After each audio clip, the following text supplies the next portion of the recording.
ಓಂ ಓಂ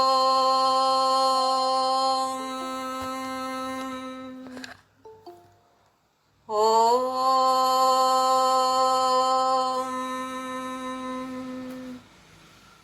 ಶುಕ್ಲಾಂಬರಧರಂ ವಿಷ್ಣುಂ ಶಶಿವರ್ಣಂ ಚತುರ್ಭುಜಂ ಪ್ರಸನ್ನವದನಂ ಧ್ಯಾಯೇತ್ ಸರ್ವವಿಘ್ನೋಪಶಾಂತಯೇ. ಗುರುರ್ಬ್ರಹ್ಮ ಗುರುರ್ವಿಷ್ಣು ಗುರುರ್ದೇವೋ ಮಹೇಶ್ವರಃ ಗುರುಃ ಸಾಕ್ಷಾತ್ ಪರಬ್ರಹ್ಮ ತಸ್ಮೈ ಶ್ರೀ ಗುರವೇ ನಮಃ. ಸರಸ್ವತೀ ನಮಸ್ತುಭ್ಯಂ ವರದೆ ಕಾಮರೂಪಿಣಿ ವಿದ್ಯಾರಂಭಂ ಕರಿಷ್ಯಾಮಿ ಸಿದ್ಧಿರ್ಭವತು ಮೇ ಸದಾ. ಹರಿ ಓಂ. ಎಲ್ಲರಿಗೂ ಶುಭ ಮುಂಜಾನೆ. ದಿವ್ಯವಾದ, ಭವ್ಯವಾದ, ನಿತ್ಯ ನೂತನವಾದ, ಸನಾತನವಾದ, ಪುರಾತನವಾದ, ನಮ್ಮ ಒಳಗೆ ಇರುವಂತಹ ಪವಿತ್ರವಾದ ಈ ದೇವಾಲಯಕ್ಕೆ ಎಲ್ಲರಿಗೂ ಆತ್ಮೀಯ ಸ್ವಾಗತ. ನನ್ನ ಗುರುವಾಗಿರುವ ಕೇರಳದ ಕಾಂಜಂಗಾಡಿನ ಆನಂದಾಶ್ರಮದ ಪಪ್ಪ ಸ್ವಾಮಿ ರಾಮದಾಸ್ ಮತ್ತು ನನ್ನ ತಾಯಿ ತಂದೆಯರ ಚರಣಾರವಿಂದಗಳಲ್ಲಿ ಅನಂತ ಪ್ರಣಾಮಗಳು. ಭಗವತ್ಪಾದ ಆದಿಶಂಕರಾಚಾರ್ಯ ರಚಿಸಿರುವಂತಹ ಅದ್ಭುತವಾದ ಭಕ್ತಿಯ ಪ್ರವಾಹವೇ ಆಗಿರುವಂತಹ ಶಿವಾನಂದ ಲಹರಿಯ ಅರ್ಥವನ್ನು ತಿಳಿದುಕೊಳ್ಳುವ ಪ್ರಯತ್ನವನ್ನು ಮಾಡ್ತಾ ಇದ್ದೇವೆ.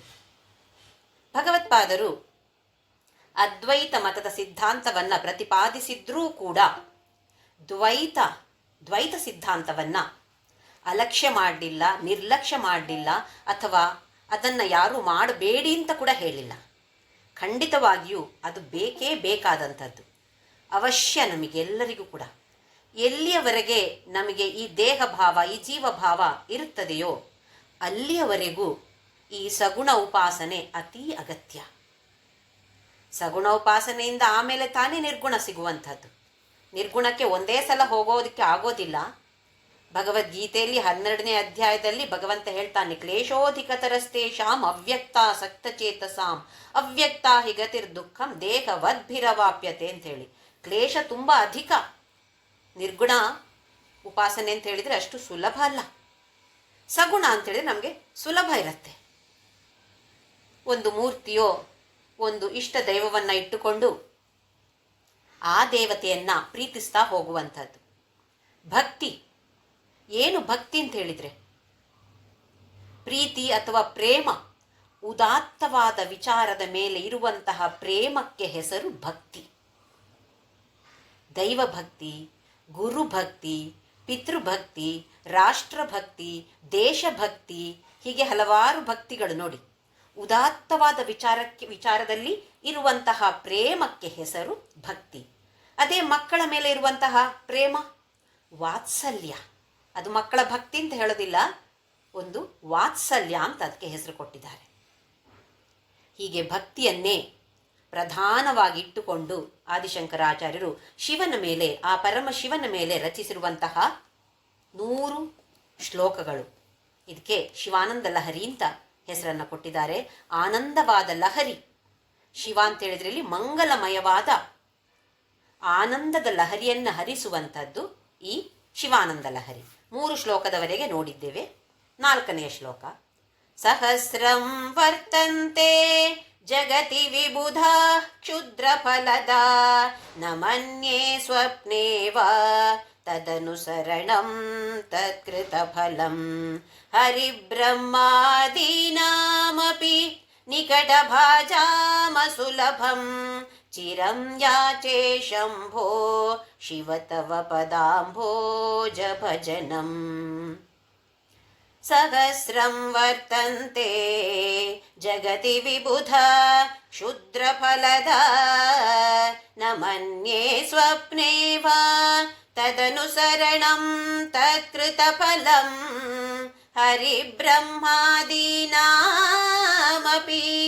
ನಿಕಟಭಾಜಾಮ ಸುಲಭಂ ಚಿರಂ ಯಾಚೆ ಶಂಭೋ ಶಿವ ತವ ಪದಾಂಬೋಜ ಭಜನಂ. ಸಹಸ್ರಂ ವರ್ತಂತೆ ಜಗತಿ, ಈ ಜಗತ್ತಿನಲ್ಲಿ ಸಹಸ್ರಾರು ಏನಿವೆ ವಿಬುಧ ಕ್ಷುದ್ರ ಫಲದ.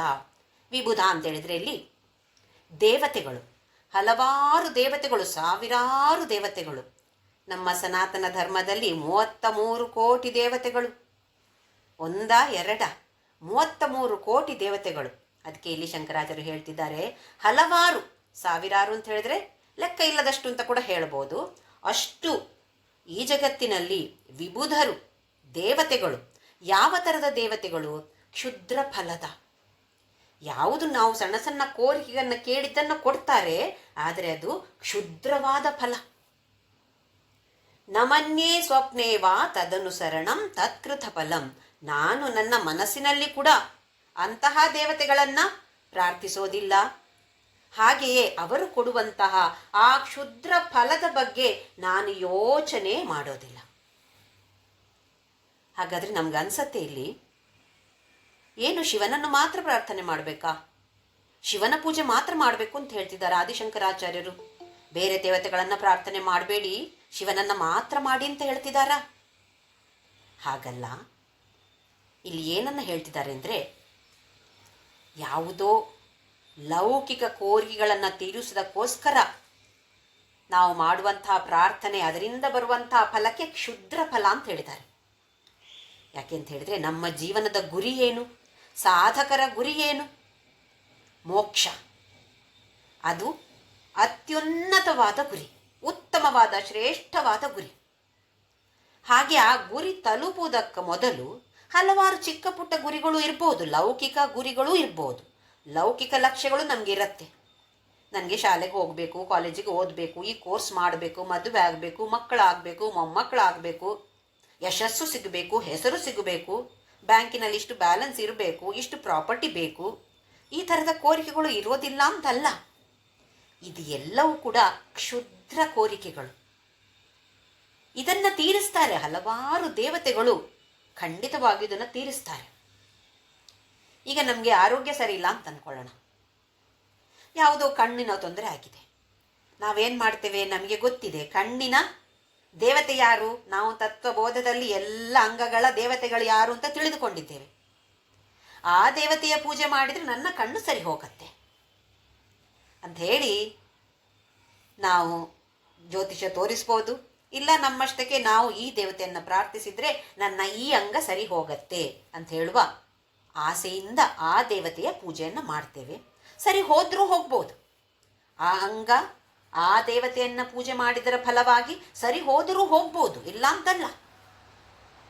ಆದರೆ ಶಂಕರಾಚಾರ್ಯರು ಈ ಫಲವನ್ನು ಕ್ಷುದ್ರ ಫಲ ಅಂತ ಹೇಳ್ತಿದ್ದಾರೆ. ಯಾವುದನ್ನು ನಾವು ಬೇಡಿಕೊಳ್ಬೇಕು? ಯಾವುದಕ್ಕಾಗಿ ನಾವು ಪ್ರಾರ್ಥನೆಯನ್ನು ಮಾಡಬೇಕು? ನನ್ನ ಮನಸ್ಸಿನಲ್ಲಿ ನೀನು ನಿರಂತರವಾಗಿ ನೆಲೆಸು, ಈ ಪ್ರಾರ್ಥನೆ ನಾವು ಮಾಡಬೇಕು ಅಂತ ಶಂಕರಾಚಾರ್ಯ ಹೇಳ್ತಾ ಇರೋದು. ಹಾಗಾಗಿ ಇದನ್ನು ತಪ್ಪಾಗಿ ಭಾವಿಸಬಾರ್ದು. 7ನೇ ಅಧ್ಯಾಯದಲ್ಲಿ ಭಗವಂತ ಕೂಡ ಹೇಳ್ತಾನೆ, ಯಾವುದೇ ದೇವತೆಯನ್ನು ಪ್ರಾರ್ಥನೆ ಮಾಡಿದ್ರೂ ಕೂಡ ಆ ಪರಬ್ರಹ್ಮನನ್ನೇ ಪ್ರಾರ್ಥನೆ ಮಾಡ್ತಾ ಇದ್ದೇನೆ ಅಂತ ಹೇಳುವ ಭಾವನೆ ಇದ್ದಾಗ ಅದು ಅದ್ಭುತವಾದ ಶ್ರೇಷ್ಠವಾದ ಪ್ರಾರ್ಥನೆ ಆಗತ್ತೆ. ಯಾವುದೇ ದೇವತೆ, ನಾವೀಗ ನವಗ್ರಹ ದೇವತೆಯರನ್ನು ಪೂಜಿಸ್ತೇವೆ. ಯಾವುದೇ ದೇವತೆ ಇರಲಿ, ಆ ದೇವತೆಯನ್ನು ಪೂಜಿಸಿದ್ದಾಗಲೂ ಕೂಡ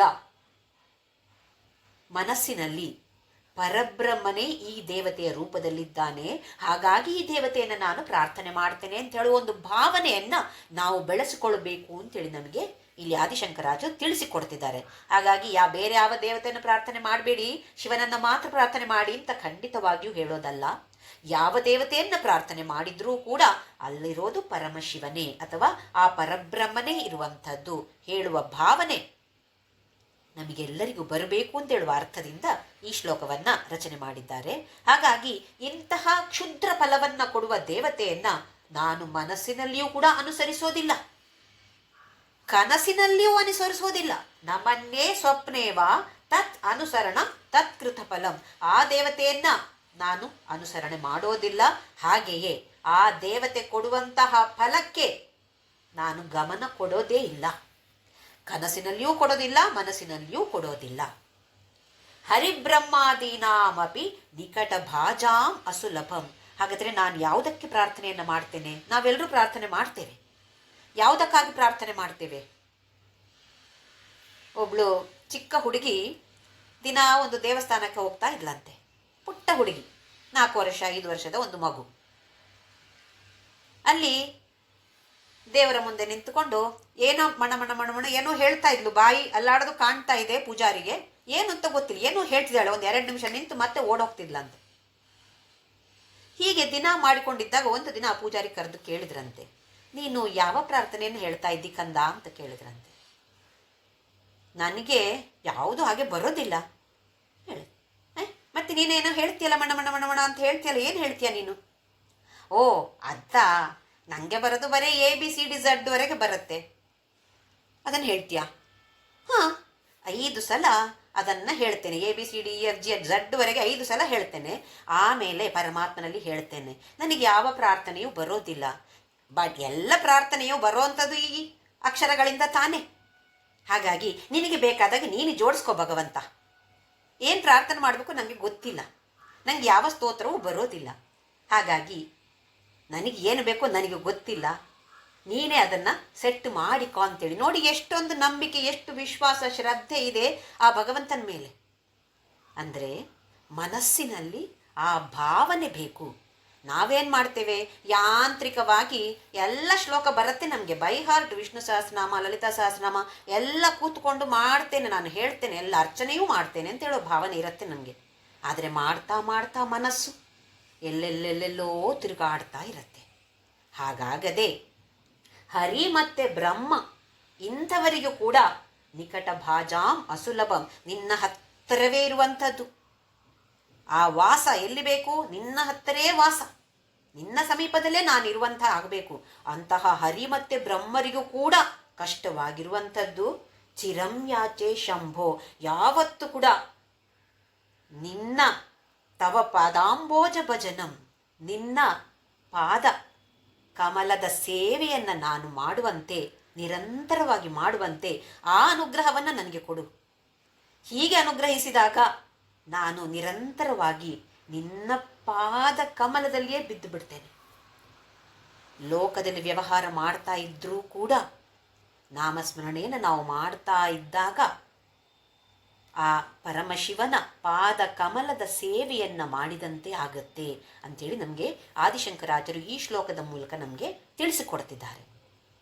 ಮೊದಲೇ ಹೇಳಿದಾಗೆ ಪ್ರತಿಯೊಂದು ಶ್ಲೋಕವು ಭಕ್ತಿಯ ಜೇನಿನಲ್ಲಿ ಅದ್ದಿದ ಹಾಗೆ ಇದೆ. ನಾವು ಸ್ವಲ್ಪ ಅದಕ್ಕೆ ಗಮನ ಹರಿಸಬೇಕು. ನನ್ನ ಜೀವನದಲ್ಲಿ ನಾನೇನು ಮಾಡ್ತಾ ಇದ್ದೇನೆ, ನಾನು ಯಾವುದಕ್ಕಾಗಿ ಪ್ರಾರ್ಥನೆಯನ್ನು ಮಾಡ್ತಾ ಇದ್ದೇನೆ. ಚಿಕ್ಕ ಪುಟ್ಟ ಕೋರಿಕೆಗಳು ಇರಲೇಬಾರ್ದು ಅಂತ ಇಲ್ಲ, ಆದರೆ ಈ ಅಧ್ಯಾತ್ಮ ಪದದಲ್ಲಿ ಮುಂದಕ್ಕೆ ಮುಂದಕ್ಕೆ ಸಾಗಿದ ಹಾಗೆ ಮನಸ್ಸು ಪ್ರಬುದ್ಧತೆಯನ್ನು ಹೊಂದಬೇಕು, ಪರಿಪಕ್ವತೆ ಆಗಬೇಕು. ಪರಿಪಕ್ವ ಆದಾಗ ಕೋರಿಕೆಯನ್ನು ಕೊಟ್ಟಿದ್ದೇನೆ, ನೀನು ನಿನಗೆ ಹೇಗೆ ಬೇಕೋ ಹಾಗೆ ಮಾಡ್ಕೊ. ಆದರೆ ಭಕ್ತಿ, ನಿನ್ನ ಮೇಲೆ ಪ್ರೇಮ ಅಥವಾ ನನಗೆ ಮೋಕ್ಷ, ಇದನ್ನಂತೂ ನನಗೆ ಖಂಡಿತ ಕೊಡು. ಬೇರೆ ಎಲ್ಲ ಕೊಟ್ಟರೂ ಪರವಾಗಿಲ್ಲ, ಕೊಡದೇ ಇದ್ರೂ ಪರವಾಗಿಲ್ಲ, ಕೇಳ್ತೇನೆ ನಾನು. ಆದರೆ ನನಗೆ ಮೋಕ್ಷ ಅಥವಾ ನಿನ್ನ ಮೇಲೆ ಪ್ರೇಮ ಸದಾ ಇರಲಿ. ಈ ಥರದ ಪ್ರಾರ್ಥನೆಯನ್ನು ನಾವೆಲ್ಲರೂ ಖಂಡಿತವಾಗಿ ಇದನ್ನು ಅರಿತುಕೊಂಡು ಈ ಥರದ ಪ್ರಾರ್ಥನೆಯನ್ನು ಮಾಡುವಂಥವರಾಗೋಣ. 5ನೇ ಶ್ಲೋಕ. ಸ್ಮೃತೌ ಶಾಸ್ತ್ರೇ ವೈದ್ಯೇ ಶಕುನ ಕವಿತಾ ಗಾನ ಪಣಿತೌ ಪುರಾಣೇ ಮಂತ್ರೇ ವಾ ಸ್ತುತಿ ನಟನ ಹಾಸ್ಯೇಶ್ವ ಚತುರಃ ಕಥಂ ರಾಜ್ಞಾಂ ಪ್ರೀತಿರ್ಭವತಿ ಮಯಿ ಕೋಹಂ ಪಶುಪತೆ ಪಶುಂ ಮಾಂ ಸರ್ವಜ್ಞ ಪ್ರಥಿತ ಕೃಪಯಾ ಪಾಲಯ ವಿಭೋ.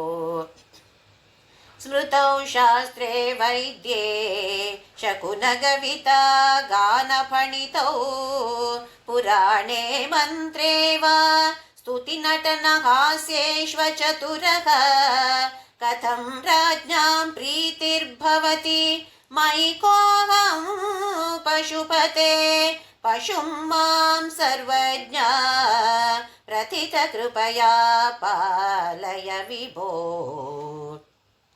ಸ್ಮೃತೌ ಶಾಸ್ತ್ರೇ ವೈದ್ಯೇ ಶಕುನ ಕವಿತಾ ಗಾನ ಪಂಡಿತೌ. ಒಂದು ದೊಡ್ಡ ಲಿಸ್ಟನ್ನೇ ಕೊಡ್ತಿದ್ದಾರೆ ಆದಿಶಂಕರಾಚಾರ್ಯರು. ಏನು ಹೇಳ್ತಿದ್ದಾರೆ ಅಂದರೆ, ನನಗೆ ಯಾವುದರಲ್ಲಿಯೂ ಸರಿಯಾದ ಜ್ಞಾನ ಇಲ್ಲ, ಯಾವುದರಲ್ಲೂ ನಾನೇ ಎಕ್ಸ್ಪರ್ಟ್ ಅಲ್ಲ. ಸ್ಮೃತಿ ಸ್ಮೃತಿ ನಾನಾ ಥರದ ಸ್ಮೃತಿಗಳಿವೆ. ಮನುಸ್ಮೃತಿ, ಯಾಜ್ಞವಲ್ಕ್ಯ ಸ್ಮೃತಿ, ಇದೆಲ್ಲವೂ ಕೂಡ ವೇದಗಳಿಂದಲೇ ಬಂದಿರುವಂಥದ್ದು, ಬೇರೆ ಬೇರೆಯವರು ಬರೆದಿರುವಂಥದ್ದು. ವೇದ ಅಂತ ಹೇಳಿದ್ರೆ ನಮಗೆ ಗೊತ್ತಿದೆ, ಮನುಷ್ಯ ಬರೆದಿರುವಂಥದ್ದು ಅಲ್ಲ. ಸ್ಮೃತಿ ಎಲ್ಲ ಬೇರೆ ಬೇರೆ ಮನುಷ್ಯರು ಬರೆದಿರುವಂಥದ್ದು. ವೇದದಿಂದಲೇ ಅದರ ವಿಚಾರವನ್ನೇ ತೆಗೆದು ಬೇರೆ ಥರದಲ್ಲಿ ಬರೆದಿರುವಂಥದ್ದು. ಸ್ಮೃತಿ ನನಗೆ ಗೊತ್ತಿಲ್ಲ, ಯಾವುದೆಲ್ಲ ಸ್ಮೃತಿ ಇದೆ ಅಂತ ಗೊತ್ತಿಲ್ಲ, ಆ ಸ್ಮೃತಿಯಲ್ಲಿ ಏನಿದೆ ಅಂತ ನನಗೆ ಗೊತ್ತಿಲ್ಲ. ಶಾಸ್ತ್ರ, ಯಾವ ಶಾಸ್ತ್ರ ಗೊತ್ತಿದೆ, ಯಾವ ಶಾಸ್ತ್ರವೂ ನನಗೆ ಗೊತ್ತಿಲ್ಲ. ವೈದ್ಯನ ನಾನು, ರೋಗ ಬೇಕಾದಷ್ಟಿದೆ, ಆದರೆ ಈ ರೋಗವನ್ನು ನಿವಾರಣೆ ಮಾಡುವಂತಹ ಸಾಮರ್ಥ್ಯ ನನ್ನಲ್ಲಿಲ್ಲ, ಅದರ ವಿಚಾರ ನನಗೆ ಗೊತ್ತೇ ಇಲ್ಲ. ವೈದ್ಯ. ಶಕುನ ಹೇಳುವವರು, ಜ್ಯೋತಿಷ್ಯ ಶಾಸ್ತ್ರ, ಇದರಲ್ಲಾದರೂ ಏನಾದರೂ ನೈಪುಣ್ಯತೆ ನನಗಿದೆಯಾ? 0. ಏನೂ ಗೊತ್ತಿಲ್ಲ. ಜ್ಯೋತಿಷ್ಯ ಶಾಸ್ತ್ರ ಅಥವಾ ಶಕುನ ಹೇಳುವಂಥದ್ದು ಏನೂ ಗೊತ್ತಿಲ್ಲ. ಕವಿತೆ ಬರೆಯೋದು, ಕವಿಯ ಒಂದು ಪದ ಬರೋದಿಲ್ಲ. ಗಾನ ಪಣಿತ, ಹಾಡಲಿಕ್ಕೆ ಬರುತ್ತಾ? ಓಹೋ, ಸ್ವರವೇ ಚೆನ್ನಾಗಿಲ್ಲ. ಅದು ಅಲ್ಲದೆ ಸಂಗೀತದ ಗಂಧ ಗಾಳಿ ನನಗಿಲ್ಲ. ಪುರಾಣ ಗೊತ್ತಿದೆಯಾ? ಅದು ಗೊತ್ತಿಲ್ಲ. ಮಂತ್ರ ಈಗ ಹೇಳಿದಾಗೆ ABCD Z ಹೇಳಬೇಕಷ್ಟೆ, ಯಾವ ಮಂತ್ರವೂ ನನಗೆ ಬರೋದಿಲ್ಲ. ಆಮೇಲೆ ನಟನೆ, ಆ್ಯಕ್ಟರ್ ಆಗ್ಬೋದಾ? ಯಾವುದು ನನ್ನನ್ನು ತೆಗೆದುಕೊಳ್ಳಿಕ್ಕಿಲ್ಲ, ಯಾಕೆಂದರೆ ನನಗೆ ಗೊತ್ತೇ ಇಲ್ಲ, ಆ್ಯಕ್ಟ್ ಮಾಡೋದು ನನಗೆ ಗೊತ್ತೇ ಇಲ್ಲ. ಹಾಸ್ಯೇಶು ಅಚತುರಃ, ಯಾವುದ್ರಲ್ಲಾದರೂ ಚತುರತೆ ಇದೆಯಾ?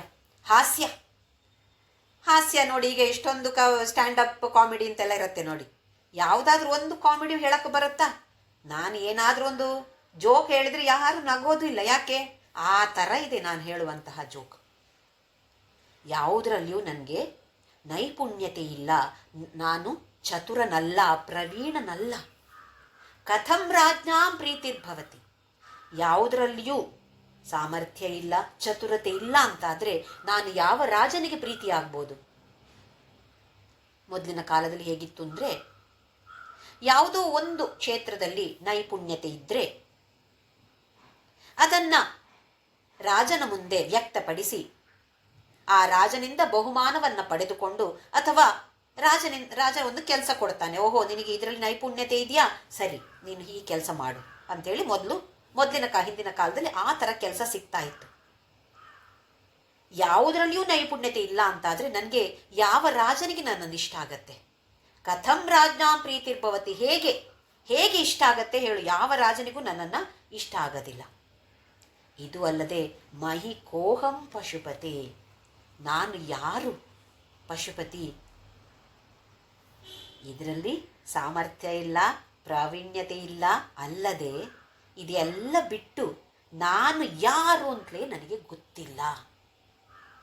ನಮಗೆ ಗೊತ್ತಿದೆಯಾ? ನಾನು ಯಾರು ಅಂತ ಗೊತ್ತಿದೆಯಾ?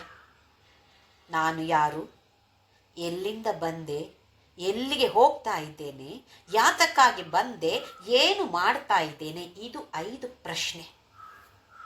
ಈ ಪ್ರಶ್ನೆಗಳನ್ನು ನಾವು ನಮಗೆ ಹಾಕಿಕೊಳ್ತಾನೆ ಇರಬೇಕು. ಯಾರು ನಾನು, ಎಲ್ಲಿಂದ ಬಂದಿದ್ದೇನೆ, ಮತ್ತೆ ಈಗ ಮರಣ ಅಂತ ಹೇಳ್ತೀವಿ, ಹಲವಾರು ಜನರ ಸಾಯೋದನ್ನು ನಾವು ನೋಡ್ತಾ ಇರ್ತೇವೆ, ಕಣ್ಣಾರೆ ನೋಡ್ತೀವಿ. ಎಲ್ಲಿ ಹೋಗ್ತಾರೆ ಈ ಮನುಷ್ಯರು? ಯಾತಕ್ಕಾಗಿ ಬಂದಿದ್ದೇನೆ ನಾನಿಲ್ಲಿಗೆ? ನನ್ನ ಜನ್ಮ ಯಾತಕ್ಕಾಗಿ ಆಗಿದೆ? ಏನು ಮಾಡಬೇಕು, ಏನನ್ನ ಮಾಡ್ತಾ ಇದ್ದೇನೆ ನಾನು? ಇದರ ಬಗ್ಗೆ ಗಮನವನ್ನು ಹರಿಸಬೇಕು. ಹಾಗೆ ಇಲ್ಲಿ ಆದಿಶಂಕರಾಚಾರ್ಯರು ಏನು ಹೇಳ್ತಿದ್ದಾರೆ? ನಾನು ಯಾರು ಅಂತ ನನಗೆ ಗೊತ್ತಿಲ್ಲ. ಹೀಗಿದ್ದಾಗ, ಯಾವ ಪ್ರಾವೀಣ್ಯತೆಯೂ ಇಲ್ಲದಿದ್ದಾಗ ನಾನು ಒಬ್ಬ ರಾಜನಿಗೆ ಹೇಗೆ ಪ್ರೀತಿ ಆಗ್ಬೋದು? ಯಾವ ರಾಜ ನನ್ನನ್ನು ಇಷ್ಟಪಡ್ತಾನೆ? ರಾಜ ಇಷ್ಟಪಟ್ಟರೆ ಏನೋ ಒಂದು ಬಹುಮಾನ ಸಿಗ್ಬೋದು, ಅಥವಾ ಒಂದು ಕೆಲಸ ಆದರೂ, ಉದ್ಯೋಗ ಸಿಗ್ಬೋದು. ಆ ಉದ್ಯೋಗದಿಂದ ನನ್ನ ಕುಟುಂಬವನ್ನು ನಾನು ನೋಡಿಕೊಳ್ಳಿಕ್ಕೆ ನನಗೆ ಸಹಾಯ ಆಗುತ್ತೆ. ಇಲ್ಲ ಅಂದರೆ ನಾನು ಏನು ಮಾಡೋದು? ಪಶುಪತಿ, ನೀನು ಎಲ್ಲ ಪಶುಗಳಿಗೂ ಪತಿಯಾದಂಥವನು, ಅಂದರೆ ಎಲ್ಲರ ರಕ್ಷಣೆ ನಿನ್ನ ಜವಾಬ್ದಾರಿ. ನಾನು ಒಂದು ಪಶು ತಾನೆ. ಪಶುಮಾಂ ಸರ್ವಜ್ಞ. ನಾನು ಪಶುವಾಗಿರುವಂತಹ ನನ್ನನ್ನು ಸರ್ವಜ್ಞ. ನಿನಗೆ ನಾನು ಇದೆಲ್ಲ ಹೇಳಬೇಕಾ? ಅದು ಗೊತ್ತಿಲ್ಲ ಶಿವ ನನಗೆ, ಇದು ಗೊತ್ತಿಲ್ಲ, ಅದರಲ್ಲಿ ಪ್ರಾವೀಣ್ಯತೆ ಇಲ್ಲ, ಇದರಲ್ಲಿ ಚತುರತೆ ಇಲ್ಲ ಅಂತ ನಿಂಗೆ ನಾನು ಹೇಳಬೇಕಾ? ನಿಂಗೆ ಗೊತ್ತಿದೆ ತಾನೇ, ನೀನು ಸರ್ವಜ್ಞ. ಪ್ರಥಿತ ಕೃಪಯ. ನಿನ್ನ ಕೃಪೆ ಹೇಗೆ ಅಂತೇಳಿದರೆ ಪ್ರಥಿತ. ಪ್ರಥಿತ ಅಂತೇಳಿದರೆ ಪ್ರಸಿದ್ಧ. ಅಪ್ಪ, ಎಷ್ಟು ಜನ ಹೊಗಳ್ತಾರೆ. ಶಿವ ಎಷ್ಟು ಕರುಣಾಮಯಿ, ಕೇಳಿದ್ದನ್ನೆಲ್ಲ ಕೊಡುವಂಥವನು. ಎಲ್ಲರೂ ನಿನ್ನ ಕೃಪೆಯ ಬಗ್ಗೆ ಎಷ್ಟು ಹೊಗಳ್ತಾರೆ, ಅಥವಾ ನಿನ್ನ ಕೃಪೆ ಅಂತೇಳೋದು ಅಷ್ಟು ಪ್ರಸಿದ್ಧಿಯನ್ನು ಪಡೆದಿರುವಾಗ ನನ್ನಂತಹ ಒಂದು ಪಶುವನ್ನು ನೀನು ಖಂಡಿತವಾಗಿಯೂ ರಕ್ಷಣೆ ಮಾಡು ಅಂತ ಆದಿಶಂಕರಾಚಾರ್ಯರು ಬೇಡಿಕೊಳ್ತಿದ್ದಾರೆ. ನಾನು ಪಶುಪ್ರಾಯ, ಅಂತಹ ನನಗೆ ಸ್ವಲ್ಪ ಕರುಣೆಯನ್ನು ತೋರಿಸೋದು ನಿನಗೆ ಕಷ್ಟವಾ? ಎಷ್ಟು ಫೇಮಸ್ ನಿನ್ನ ಇದು ಕರುಣೆ. ಹಾಗಿರುವಾಗ ನಾನು ಒಂದು ಅಜ್ಞಾನಿ, ಏನು ಗೊತ್ತಿರದ ಒಂದು ಪ್ರಾಣಿ. ನಾನು ನನ್ನಂಥವನನ್ನು ನಿನ್ನ ಕೃಪೆಯಿಂದ ಕಾಪಾಡು ಅಂತೇಳಿ ಆದಿಶಂಕರಾಚಾರ್ಯರು ಬೇಡಿಕೊಳ್ತಿದ್ದಾರೆ. ಮುಂದಿನ ಶ್ಲೋಕ. ಘಟೋ ವಾ ಮೃತ್ಪಿಂಡೋಪಿ ಅಣುರಪಿ ಚ ಧೂಮೋಗ್ನಿರಚಲಕ ಪಟೋ ವಾ ತಂತುರ್ವಾ ಪರಿಹರತಿ ಕಿಂ ಘೋರ ಶಮನಂ ವೃಥಾ ಕಂಠಕ್ಷೋಭಂ ವಹಸಿ ತರಸಾ ತರ್ಕವಚಸಾ ಪದಾಂಭೋಜಂ ಶಂಭೋ ಭಜ ಪರಮ ಸೌಖ್ಯಂ ವ್ರಜಸುಧೀ.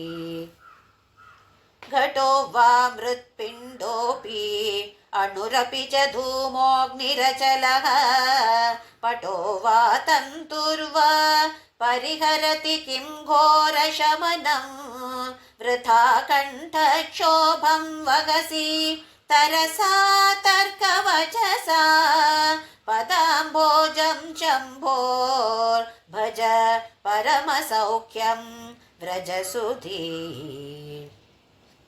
ಘಟೋ ವಾ ಮೃತ್ಪಿಂಡೋಪಿ ಅಣುರಪಿ ಚ ಧೂಮೋಗ್ನಿರಚಲಃ. ಇಲ್ಲಿ ಆದಿಶಂಕರಾಚಾರ್ಯರು ನಮ್ಮ ತರ್ಕಶಾಸ್ತ್ರ, ಈ ವೇದಗಳನ್ನು ಓದಬೇಕು. ವೇದದಲ್ಲಿ ತರ್ಕ, ಮೀಮಾಂಸ, ವ್ಯಾಕರಣ ಇದೆಲ್ಲವೂ ಒಂದು ಟೂಲ್ ಕಿಟ್ಟಿನ ಹಾಗೆ, ಉಪಕರಣಗಳು, ನಾನಾ ಥರದ ಉಪಕರಣಗಳು. ಯಾವುದರಲ್ಲಿ? ವೇದ ಅಂತೇಳಿ ಒಂದು ಟೂಲ್ ಬಾಕ್ಸಲ್ಲಿ ನಾನಾ ಥರದ ಉಪಕರಣಗಳಿವೆ. ಇದನ್ನೆಲ್ಲ ಉಪಯೋಗಿಸಿ ವೇದದ ಅಧ್ಯಯನವನ್ನು ಮಾಡೋದು. ಸಂಸ್ಕೃತ, ಇದರ ವ್ಯಾಕರಣ ಗೊತ್ತಿರಬೇಕು. ವೇದ ಇರೋದು ಸಂಸ್ಕೃತದಲ್ಲಿ, ಹಾಗಾಗಿ ಅದರೆಲ್ಲ ಅರ್ಥ ಹೇಗೆ ಉಪಯೋಗಿಸಬೇಕು, ವಿಭಕ್ತಿಗಳು ಏನು, ಇದೆಲ್ಲವನ್ನು ತಿಳಿದುಕೊಂಡಾಗ ನಮಗೆ ವೇದದ ಅಧ್ಯಯನ ಸುಲಭ ಆಗತ್ತೆ. ವೇದದಲ್ಲಿ ತರ್ಕ, ಮೀಮಾಂಸ, ವ್ಯಾಕರಣ ಇದೆಲ್ಲ ಭಾಗಗಳು. ಈ ವೇದ ಅಧ್ಯಯನ ಮಾಡುವಂತಹ ವಿದ್ಯಾರ್ಥಿಗೆ ಮೊದಲನೇ ಆಗಿ ಒಂದು ಸಿದ್ಧಾಂತ ಕೌಮುದಿ ಅಂತ ತಿಳಿಸಿಕೊಡ್ತಾರೆ.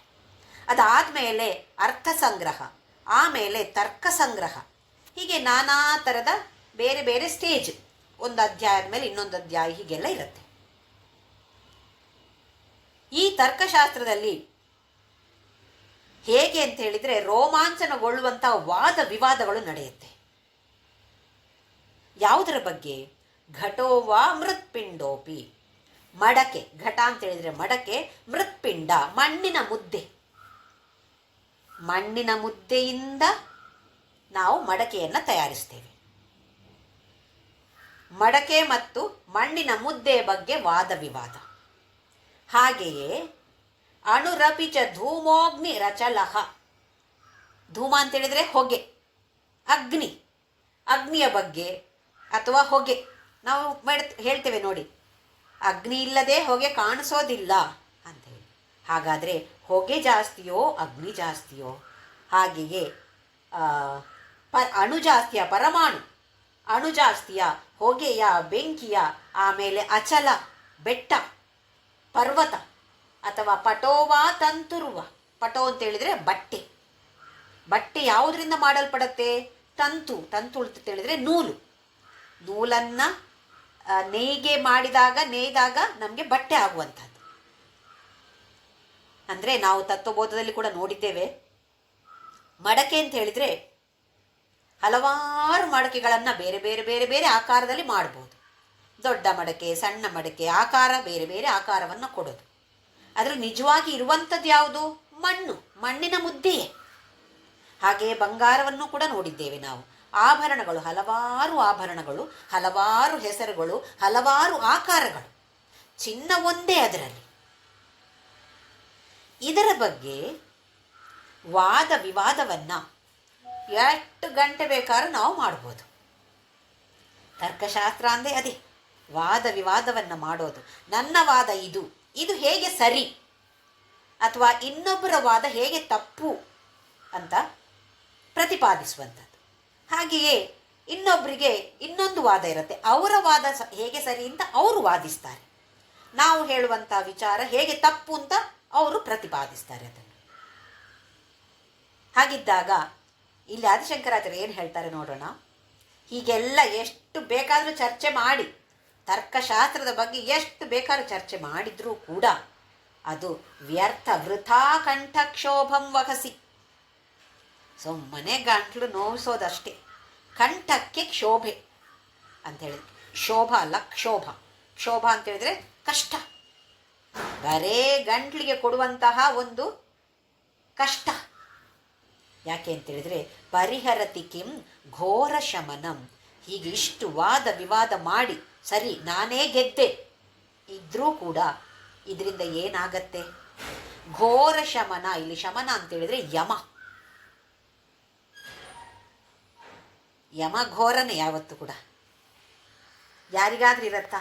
ಬರಲಿ ಯಮ ಬರಲಿ ನನ್ನ ಹತ್ರ ಅಂತೇಳಿ. ಎಷ್ಟೇ ಬಾಯಲ್ಲಿ ಹೇಳಿದ್ರು ಕೂಡ ನಾನು ಸಾಯಲಿಕ್ಕೆ ರೆಡಿ ಇದ್ದೇನೆ ಅಂತ ಹೇಳಿದ್ರು ಕೂಡ ಅಷ್ಟೊಂದು ಭಯ ಇರುತ್ತೆ ನಮಗೆ. ಹಾಸಿಗೆ ಹಿಡಿದವರು ಕೂಡ ಅಪ್ಪ ನಾನು ಯಾವಾಗ ಸತ್ತೋಗ್ತೀನಿ, ಒಂದ್ಸಲ ಭಗವಂತ ನನ್ನನ್ನು ತೆಗೆದುಕೊಂಡು ಹೋಗು ಅಂತ ಹೇಳ್ತಾ ಇರ್ತಾರೆ.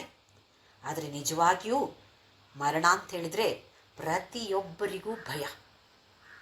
ನಮ್ಮ ಜೀವನದಲ್ಲಿ ಹಲವಾರು ಭಯಗಳು ನಮಗಿರತ್ತೆ. ಕೆಲವರಿಗೆ ಜಿರಳೆ ಕಂಡ್ರೆ ಭಯ, ಹಲ್ಲಿ ಕಂಡ್ರೆ ಭಯ, ಇಲಿ ಹಾವು ಕಂಡ್ರೆ ಹೆಚ್ಚಿನವರಿಗೂ ಭಯ. ಅಷ್ಟು ಮಾತ್ರವಾ? ನನ್ನ ಹೆಸರೆಲ್ಲಿ ಹಾಳಾಗಿ ಹೋಗುತ್ತೆ, ನನ್ನ ಹೆಸರು ಹೇಳಿದರೆ ಹೀಗೆ ಅಂತ ಜನ ತಿಳ್ಕೊಂಡಿದ್ದಾರೆ, ಈಗ ನನ್ನ ಹೆಸರು ಹಾಳಾಗಿ ಹೋಗುತ್ತೆ, ಇದು ಭಯ. ದುಡ್ಡು ಕಳೆದೋದ್ರೆ ಅದು ಭಯ, ಕಳ್ಳರ ಭಯ, ಯಾವುದರ ಭಯ ನನಗಿಲ್ಲ. ಇವತ್ತು ಚೆನ್ನಾಗಿದ್ದೇನೆ ಅಂತ ಆದರೆ ಅಮ್ಮೋ ನಾಳೆ ಚೆನ್ನಾಗಿ ಇಲ್ಲದೇ ಇದ್ದರೆ ನಾನೇನು ಮಾಡೋದು? ಊಹಿಸಿಕೊಂಡು ಭಯ. ಎಲ್ಲ ವಿಚಾರದಲ್ಲಿಯೂ ನಮಗೆ ಭಯ. ಆದರೆ ಅದರಲ್ಲಿಯೂ ಕೂಡ ಅತೀ ದೊಡ್ಡ ಭಯ ಅಂತ ಹೇಳಿದ್ರೆ ಮೃತ್ಯು ಭಯ.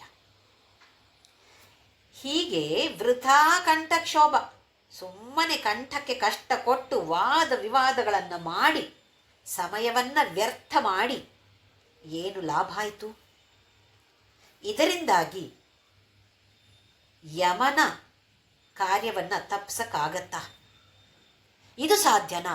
ಪರಿಹರತಿಕೆ ಇದೇನು ಮಾಡತ್ತಾ? ಘೋರ ಶಮನ ಯಮನನ್ನ ದೂರ ಮಾಡತ್ತಾ? ಇದಕ್ಕೇನಾದರೂ ಪರಿಹಾರವನ್ನು ಕೊಡುತ್ತಾ ಈ ಥರದ ವಾದ ವಿವಾದಗಳು?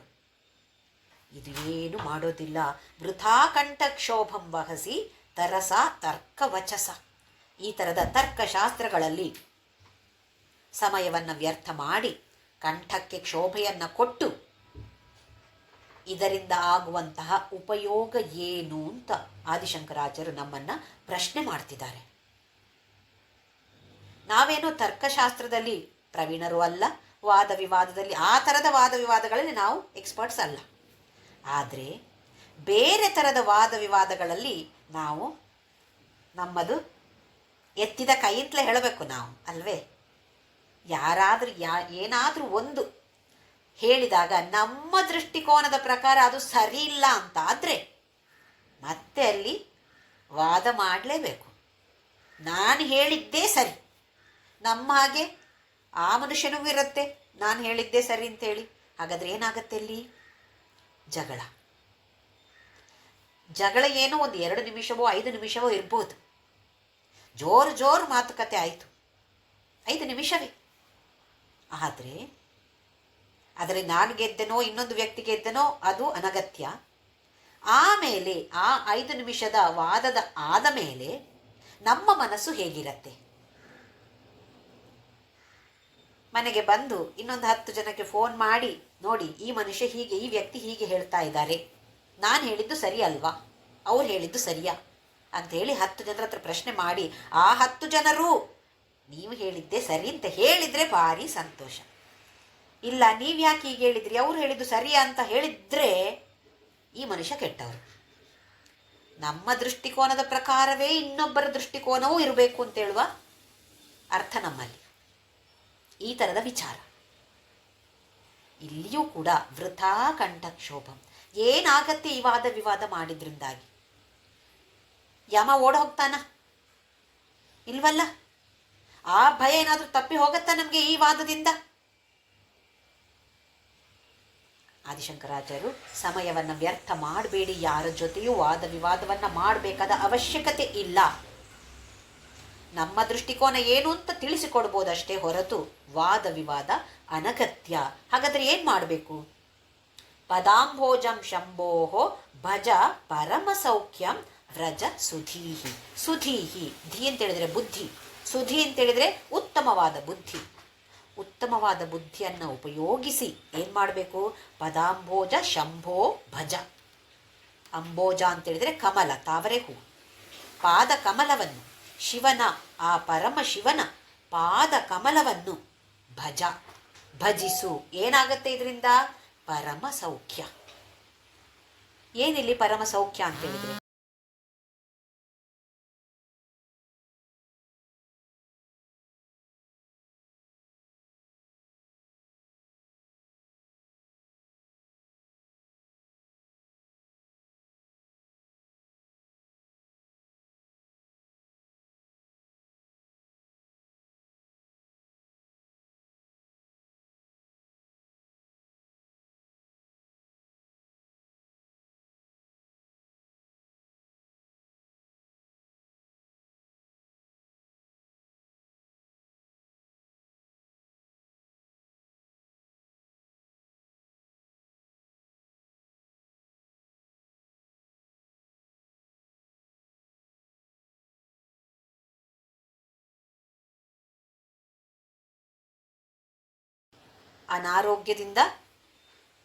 ಅನಾರೋಗ್ಯವನ್ನು ಹೋಗಲಾಡಿಸಿ ಆರೋಗ್ಯವನ್ನು ಕೊಡತ್ತೆ. ಅದಕ್ಕಿಂತ ಹೆಚ್ಚಾಗಿ ಆ ಭಗವಂತನಲ್ಲಿ ಮನಸ್ಸು ಲೀನವಾಗಿರುವಂತೆ ಮಾಡುವಂಥದ್ದು ಈ ಪ್ರಾರ್ಥನೆ. ಭಗವಂತನಲ್ಲಿ ಮನಸ್ಸು ಲೀನವಾಗಿದ್ದಾಗ ಮೃತ್ಯುಳ ಭಯ ಎಲ್ಲಿರುತ್ತೆ? ಯಮನೇ ಶ್ರೀರಾಮ ಅಂತೇಳುವ ಹಾಡು ಕೂಡ ಇದೆ. ಯಮನೆಲ್ಲೂ ಕಾಣನೆಂದು ಹೇಳಬೇಡ, ಯಮನೇ ಶ್ರೀರಾಮ. ಆಗ ಯಮ ಬಂದರೂ ಸಂತೋಷದಿಂದ ಸ್ವಾಗತ ಮಾಡುವಂಥವರಾಗ್ತೇವೆ. ಯಾಕೆ ಅಂತೇಳಿದರೆ ಅಲ್ಲಿ ನೋಡೋದು ಯಮನನ್ನಲ್ಲ, ಆ ಶ್ರೀರಾಮನನ್ನು ನೋಡ್ತೇವೆ. ಯಾವಾಗ? ನಿರಂತರವಾಗಿ ಮನಸ್ಸು ಆ ಪರಮಶಿವನ ಪಾದ ಕಮಲದಲ್ಲಿ ಭಜನೆಯನ್ನು ಮಾಡ್ತಾ ಇದ್ದಾಗ ಯಮ ಬಂದರೂ ಯಾವ ಭಯವೂ ಇಲ್ಲ. ಹಾಗಾಗಿ ಆದಿಶಂಕರಾಚಾರ್ಯರು ವಾದ ವಿವಾದವನ್ನು ಮಾಡಿ ಸಮಯವನ್ನು ವ್ಯರ್ಥ ಮಾಡಬೇಡಿ, ಕಂಠಕ್ಕೆ ಕ್ಷೋಭೆಯನ್ನು ಕೊಡಬೇಡಿ. ಅದರ ಬದಲು ಸಮಯವನ್ನು ನಾಮಸ್ಮರಣೆಯಲ್ಲಿ, ನಾಮ ಅದರ ಜೊತೆ ಸ್ಮರಣೆ, ಯಾವ ನಾಮ ಹೇಳ್ತೇವೋ ಹಾಗೆ ಅದರ ಸ್ಮರಣೆಯನ್ನು ಮಾಡ್ತಾ ಮಾಡ್ತಾ ಇದ್ದರೆ ಇದಕ್ಕಿಂತ ದೊಡ್ಡ ಸೇವೆ ಏನಿದೆ? ನಾವೇನೋ ದೊಡ್ಡ ದೊಡ್ಡ ವ್ರತಗಳು ಅಂತ ಹೇಳ್ತೇವೆ. ದೊಡ್ಡ ವ್ರತ ಪೂಜೆ ಮಾಡೋದು, ಅಥವಾ ಹಲವಾರು ದಿನಗಳು ಮೌನ ವ್ರತ, ಹಲವಾರು ದಿನಗಳು ಊಟ ಮಾಡದೇ ಇರುವಂಥ ಉಪವಾಸ ವ್ರತ, ಒಂದು ಹೊತ್ತು ಊಟ ಮಾಡುವಂಥದ್ದು, ಯಾವುದು ಮಾಡಬಾರ್ದು ಅಂತಲ್ಲ. ಆದರೆ ಮನಸ್ಸು ಅದರಲ್ಲಿ ಇದೆಯೋ? ನಾವು ಮನಸ್ಸನ್ನು ಅದರಲ್ಲಿ ಸಾಕಷ್ಟು ಹಾಕ್ತಾ ಇದ್ದೇವಾ? ಇಲ್ಲ, ಯಾಂತ್ರಿಕವಾಗಿ ಮಾಡ್ತಾ ಮಾಡ್ತಾ ಮುಂದೆ ಹೋದರೂ ಫಲ ಇದ್ದೇ ಇದೆ, ಆದರೆ ತುಂಬ ತುಂಬ ಕಡಿಮೆ. ರಾಯಿ ಅಂತ ನಮಗೆ ಏರೋಪ್ಲೇನ್ನಾಗೆ ಮೇಲೆ ಹೋಗಬೇಕು ಅಂತ ಇದೆಯೋ?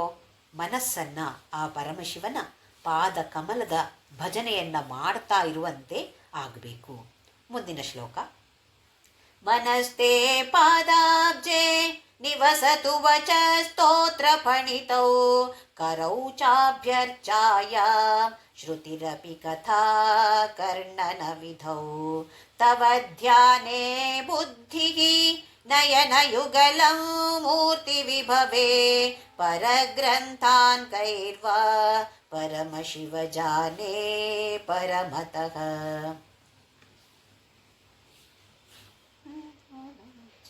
ನಿವಸತು ವಚ ಸ್ತೋತ್ರ ಫಣಿತೋ ಕರೌ ಚಾಭ್ಯರ್ಚಾಯಾಂ ಶ್ರುತಿರಪಿ ಕಥಾ ಕರ್ಣನ ವಿಧೌ ತವ ಧ್ಯಾನೇ ಬುದ್ಧಿ ನಯನಯುಗಲಂ ಮೂರ್ತಿ ವಿಭವೇ ಪರಗ್ರಂಥಾನ್ ಕೈರ್ವಾ ಪರಮಶಿವ ಜಾನೇ ಪರಮತಃ.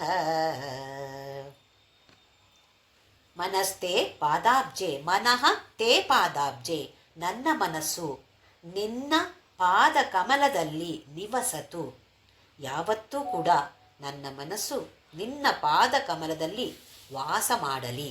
ಹಾಗೆಯೇ ವಚಃ ಸ್ತೋತ್ರ ಫಣಿತೌ, ನನ್ನ ನಾಲಿಗೆ ಯಾವತ್ತೂ ಕೂಡ ನಿನ್ನ ಸ್ತೋತ್ರದ ಪಠಣೆಯನ್ನು ಮಾಡ್ತಾ ಇರಲಿ. ಒಂದೊಂದು ಅಂಗದ ವಿಚಾರವನ್ನು ಕೂಡ ಹೇಗಿರಬೇಕು ಅಂತ ಆದಿಶಂಕರಾಚಾರ್ಯರು ತಿಳಿಸಿಕೊಡ್ತಿದ್ದಾರೆ.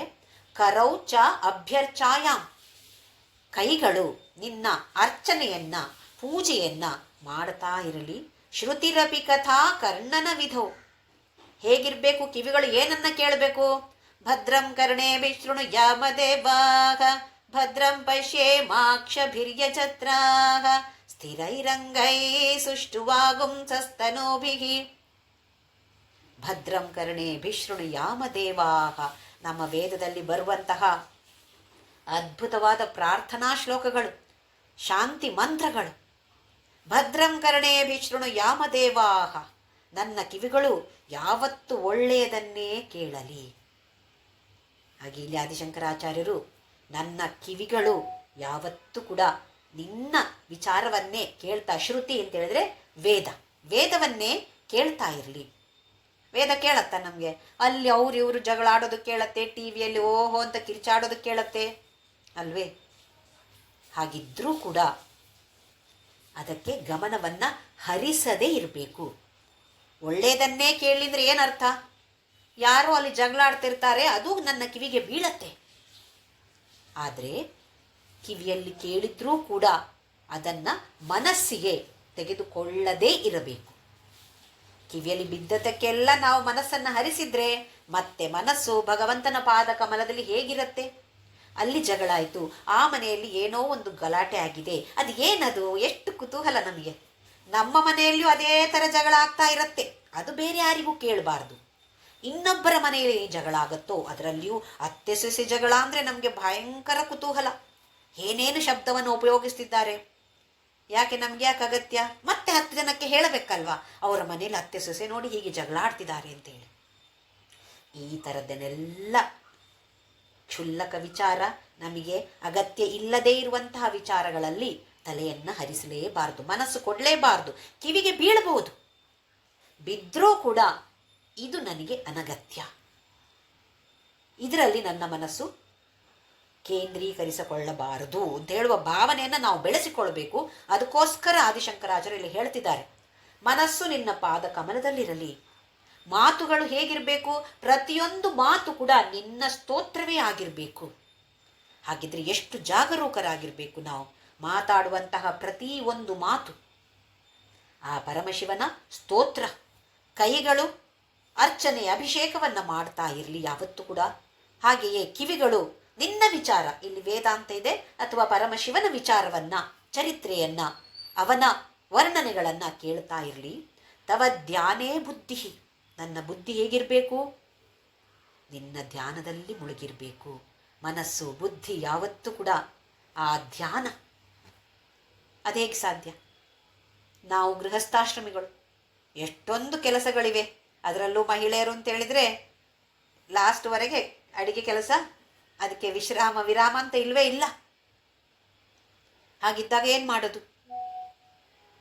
ಅದಕ್ಕೂ ಸುಲಭ ಉಪಾಯ ಕೊಡ್ತಾ ಇದ್ದಾರೆ.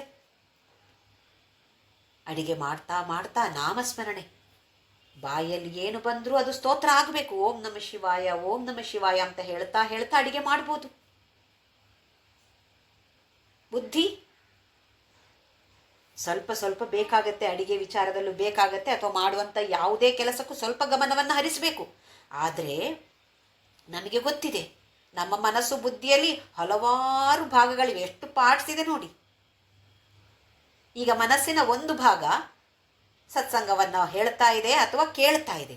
ಹಾಗೆ ಮನಸ್ಸಿನ ಇನ್ನೊಂದು ಭಾಗ ಅಲ್ಲಿ ಅಡಿಗೆ ಆಗಿದ್ಯಾ, ಇವತ್ತು ಅವ್ರು ಬರ್ತೇನೆ ಅಂತ ಹೇಳಿದರೆ, ನನಗೆ ಮರ್ತೇ ಹೋಯ್ತು, ಇದು ಮಾಡಬೇಕಲ್ಲ, ಇನ್ನೊಂದು ಸಾಂಬಾರು ಏನಾದರೂ ಮಾಡಬೇಕಲ್ಲ, ಪಲ್ಯ ಮಾಡಬೇಕಲ್ಲ ಅಂತ ಮನಸ್ಸು ನೋಡಿ ಒಂದು ಭಾಗ ಅಲ್ಲಿದೆ. ಇನ್ನೊಂದು ಭಾಗ, ಮಕ್ಕಳು ಇವತ್ತಿಗೆ ಫೋನೇ ಮಾಡಲಿಲ್ಲ ಮಕ್ಕಳು, ಯಾಕೆ ಅಲ್ವೇ? ಮನಸ್ಸಿನಲ್ಲಿ ಹಲವಾರು ಕವಲುಗಳು, ಮನಸ್ಸು ಬುದ್ಧಿಗೆ ಹಲವಾರು ಕವಲುಗಳಿವೆ.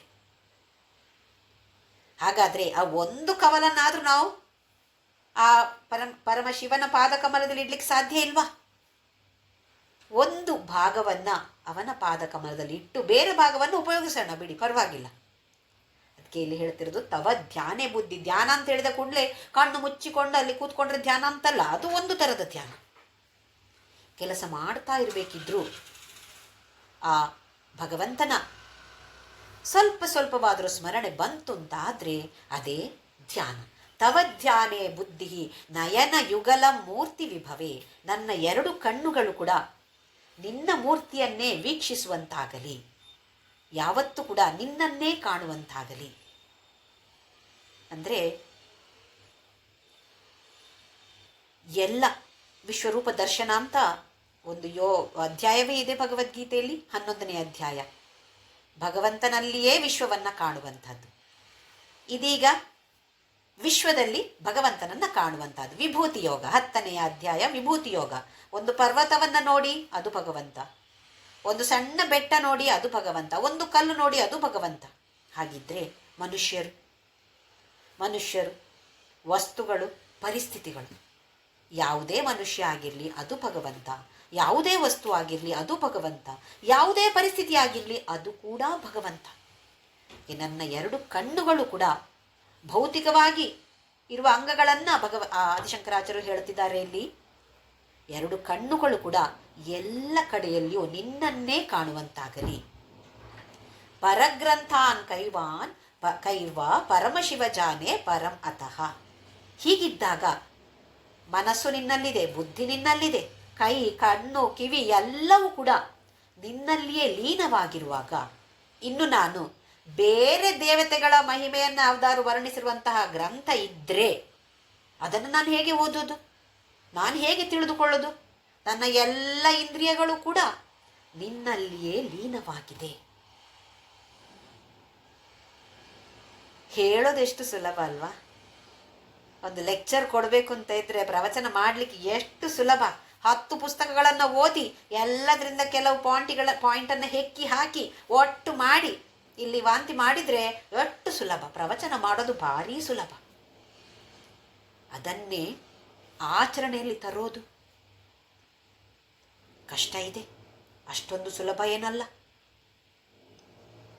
ಹಾಗಾಗಿ ಎಷ್ಟು ಪ್ರವಚನ ಕೇಳಿದ್ರು, ಎಷ್ಟು ಪ್ರವಚನ ಹೇಳಿದ್ರು ದೊಡ್ಡ ಲಾಭ ಅಂತ ಏನೂ ಇಲ್ಲ. ಅದರಿಂದ ನಮ್ಮ ಜೀವನ ಶೈಲಿ ಎಷ್ಟು ಬದಲಾವಣೆ ಬಂದಿರುತ್ತೆ, ನಾವೆಷ್ಟು ಬದಲಾಯಿಸಿಕೊಳ್ಳಲಿಕ್ಕೆ ಪ್ರಯತ್ನವನ್ನು ಮಾಡ್ತಾ ಇದ್ದೇವೆ, ಇದು ಮುಖ್ಯ. ಯಾವುದೋ ಒಂದು ವಿಚಾರ ತಿಳ್ಕೊಂಡ್ರೆ ಸಾಕು, ಆ ವಿಚಾರ ನನ್ನ ಜೀವನದಲ್ಲಿ ನಾನು ಆಚರಣೆಯಲ್ಲಿ ತರಬೇಕು, ಆಚರಿಸಬೇಕು, ಪ್ರಯತ್ನವನ್ನು ಮಾಡಬೇಕು. ಹಾಗೆಯೇ ಮನಸ್ಸಿನಲ್ಲಿ, ಮಾತಿನಲ್ಲಿ, ನಾನು ಮಾಡುವಂತಹ ಕಾರ್ಯಗಳಲ್ಲಿ, ಅದು ದೈಹಿಕವಾಗಿರ್ಬೋದು, ಮಾನಸಿಕವಾಗಿರ್ಬೋದು, ಹೇಗೇ ಇರಲಿ, ನನ್ನ ಮನಸ್ಸು ಯಾವತ್ತೂ ನಿನ್ನ ಪಾದ ಕಮಲದ ಸ್ಮರಣೆಯನ್ನು ಮಾಡ್ತಾ ಇರಲಿ. ಪ್ರತಿಯೊಂದು ಶ್ಲೋಕದಲ್ಲಿಯೂ ಆದಿಶಂಕರಾಚಾರ್ಯರು ಪರಮಶಿವನನ್ನು ಹೀಗೇ ಪ್ರಾರ್ಥಿಸ್ತಾ ಇದ್ದಾರೆ. ಮಾನಸ ಪೂಜೆಗೆ ಅತೀ ಪ್ರಾಮುಖ್ಯತೆಯನ್ನು ಆದಿಶಂಕರಾಚಾರ್ಯರು ಈ ಶಿವಾನಂದ ಲಹರಿಯಲ್ಲಿ ಕೊಡ್ತಿದ್ದಾರೆ. ಪೂಜೆ ಇದು ಯಾವುದು ಕೂಡ ಮಾಡ್ತಾ ಇರ್ತೇವೆ, ಯಾಂತ್ರಿಕವಾಗಿ ಆಗಬಾರ್ದು. ಮನಸ್ಸನ್ನು ಅದರಲ್ಲಿ ಹಾಕ್ತಾ ಇರಬೇಕು, ಮನಸ್ಸು ಬೇಕು. 1 ಗಂಟೆ ಪೂಜೆ ಮಾಡಿ, ನಾನು ದೊಡ್ಡ ಭಕ್ತೆ, ನಾನು 1 ಗಂಟೆ 24 ಗಂಟೆಯಲ್ಲಿ 1 ಗಂಟೆ ಪೂಜೆ ಮಾಡ್ತೇನೆ ನಾನು, ಅದು ಪದ್ಮಾಸನ ಹಾಕಿ ಕೂತ್ಕೊಳ್ತೇನೆ ನಾನು. ನಮಗೆ ನಾವೇ ಬೆನ್ನು ತಟ್ಟಿಕೊಳ್ಳೋದು. ನನ್ನಷ್ಟು ಶ್ರೇಷ್ಠ ಭಕ್ತರು ಇನ್ಯಾರೂ ಇಲ್ಲ ಅಂಥೇಳಿ. ಮನಸ್ಸು ಇದ್ದ ಕಡೆಯೆಲ್ಲ ಓಡಾಡ್ತಿರತ್ತೆ. ಮನಸ್ಸನ್ನು ಕೇಂದ್ರೀಕರಿಸಿಕೊಳ್ಬೇಕು ಅಂತಾದರೆ ನಮಗೆ ಕರ್ಮಯೋಗ, ಉಪಾಸನಾ ಯೋಗ ಅತಿ ಅತಿ ಅಗತ್ಯ. ಕರ್ಮಯೋಗ ಅಂದರೆ ನಮಗೆ ಗೊತ್ತಿದೆ. ಮಾಡುವಂತಹ ಎಲ್ಲ ಕೆಲಸವನ್ನು, ಎಷ್ಟೇ ಚಿಕ್ಕ ಪುಟ್ಟ ಕೆಲಸ ಆಗಿರಲಿ, ಪರಮಾತ್ಮ ನಿನಗೆ ಅರ್ಪಣೆ ಮಾಡ್ತಾ ಇದ್ದೇನೆ ಅಂತ ಹೇಳುವ ಭಾವನೆಯಿಂದ ಮಾಡುವಂಥದ್ದು. ಆಮೇಲೆ ಬರುವಂತಹ ಫಲ, ಆ ಕೆಲಸದಿಂದ ನನಗೆ ಯಾವುದೇ ಫಲ ಬರಲಿ, ಈಶ್ವರ ಪ್ರಸಾದ ಬುದ್ಧಿಯಿಂದ ಸ್ವೀಕಾರ ಮಾಡುವಂಥದ್ದು.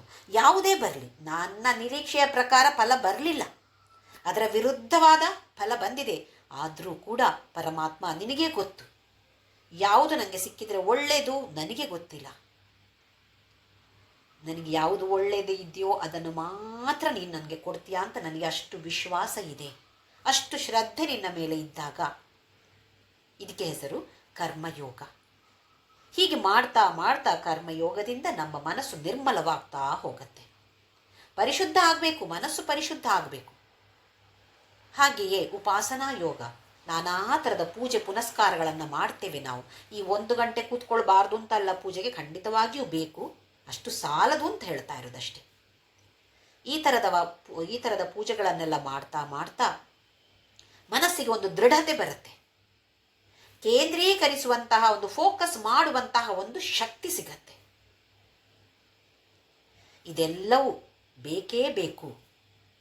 ಇದನ್ನು ಮಾಡ್ತಾ ಮಾಡ್ತಾ ಮುಂದಕ್ಕೆ ಸಾಗಿದ ಹಾಗೆ ಸ್ವಲ್ಪ ಸ್ವಲ್ಪವಾಗಿ ಬಿಟ್ಟರೂ ಪರವಾಗಿಲ್ಲ ಅಂತ ಹೇಳ್ತಿದ್ದಾರೆ ಆದಿಶಂಕರಾಚಾರ್ಯರು. ಮುಂದಿನ ಶ್ಲೋಕ ನೋಡೋಣ, 8ನೇ ಶ್ಲೋಕ. ಯಥಾ ಬುದ್ಧಿ ಶುಕ್ತೌ ರಜತಮಿತಿ ಕಾಚಾಶ್ಮನಿ ಮಣಿಃ ಜಲೇ ಪೈಷ್ಟೇ ಕ್ಷೀರಂ ಭವತಿ ಮೃಗತೃಷ್ಣಾ ಸುಸಲಿಲಂ ತಥಾ ದೇವ ಭ್ರಾಂತ್ಯಾ ಭಜತಿ ಭವಧನ್ಯಂ ಜಡಜನಃ ಮಹಾದೇವೇಶಂ ತ್ವಾಂ ಮನಸಿ ಚ ನಮತ್ವಾ ಪಶುಪತೆ.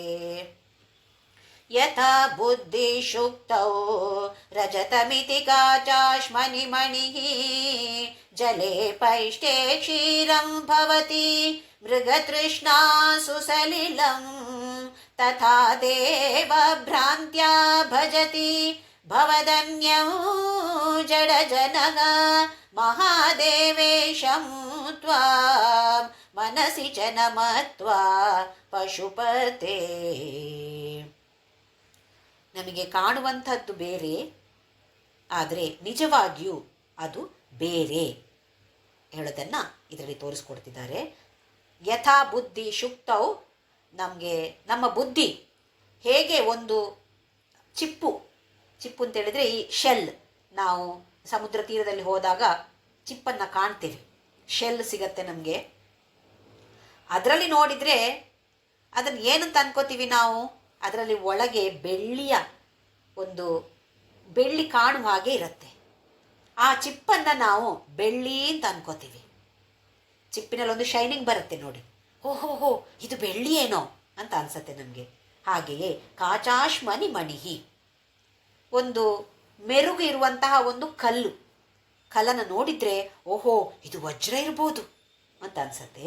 ಹಾಗೆಯೇ ಜಲೇ ಪೈಷ್ಟೇ ಕ್ಷೀರಂ ಭವತಿ, ನೀರಿನಲ್ಲಿ ಯಾವುದೋ ಒಂದು ಹಿಟ್ಟು ಕಲಸಿದ್ರೆ ಬೆಳ್ಳಗಾಗತ್ತೆ. ಮೈದವೋ ಬಿಳಿದು ಅಕ್ಕಿ ಹಿಟ್ಟು ಏನೋ ಕಲಸಿದ್ರೆ ಹೇಗೆ ಕಾಣಿಸುತ್ತೆ, ಹಾಲಿನ ಹಾಗೆ ಕಾಣಿಸುತ್ತೆ. ಓಹೋ ಇದು ಹಾಲೋ ಅಂತ ನಮ್ಮ ಬುದ್ಧಿಗೆ ಅನ್ಸತ್ತೆ. ಮೃಗತೃಷ್ಣಾ ಸುಸಲಿಲಂ, ಮೃಗತೃಷ್ಣ ಮರೀಚಿಕೆಯನ್ನು ನೋಡಿದಾಗ ಅಲ್ಲಿ ನೀರಿದೆ ಅಂತ ಅನ್ನಿಸ್ಬೋದು.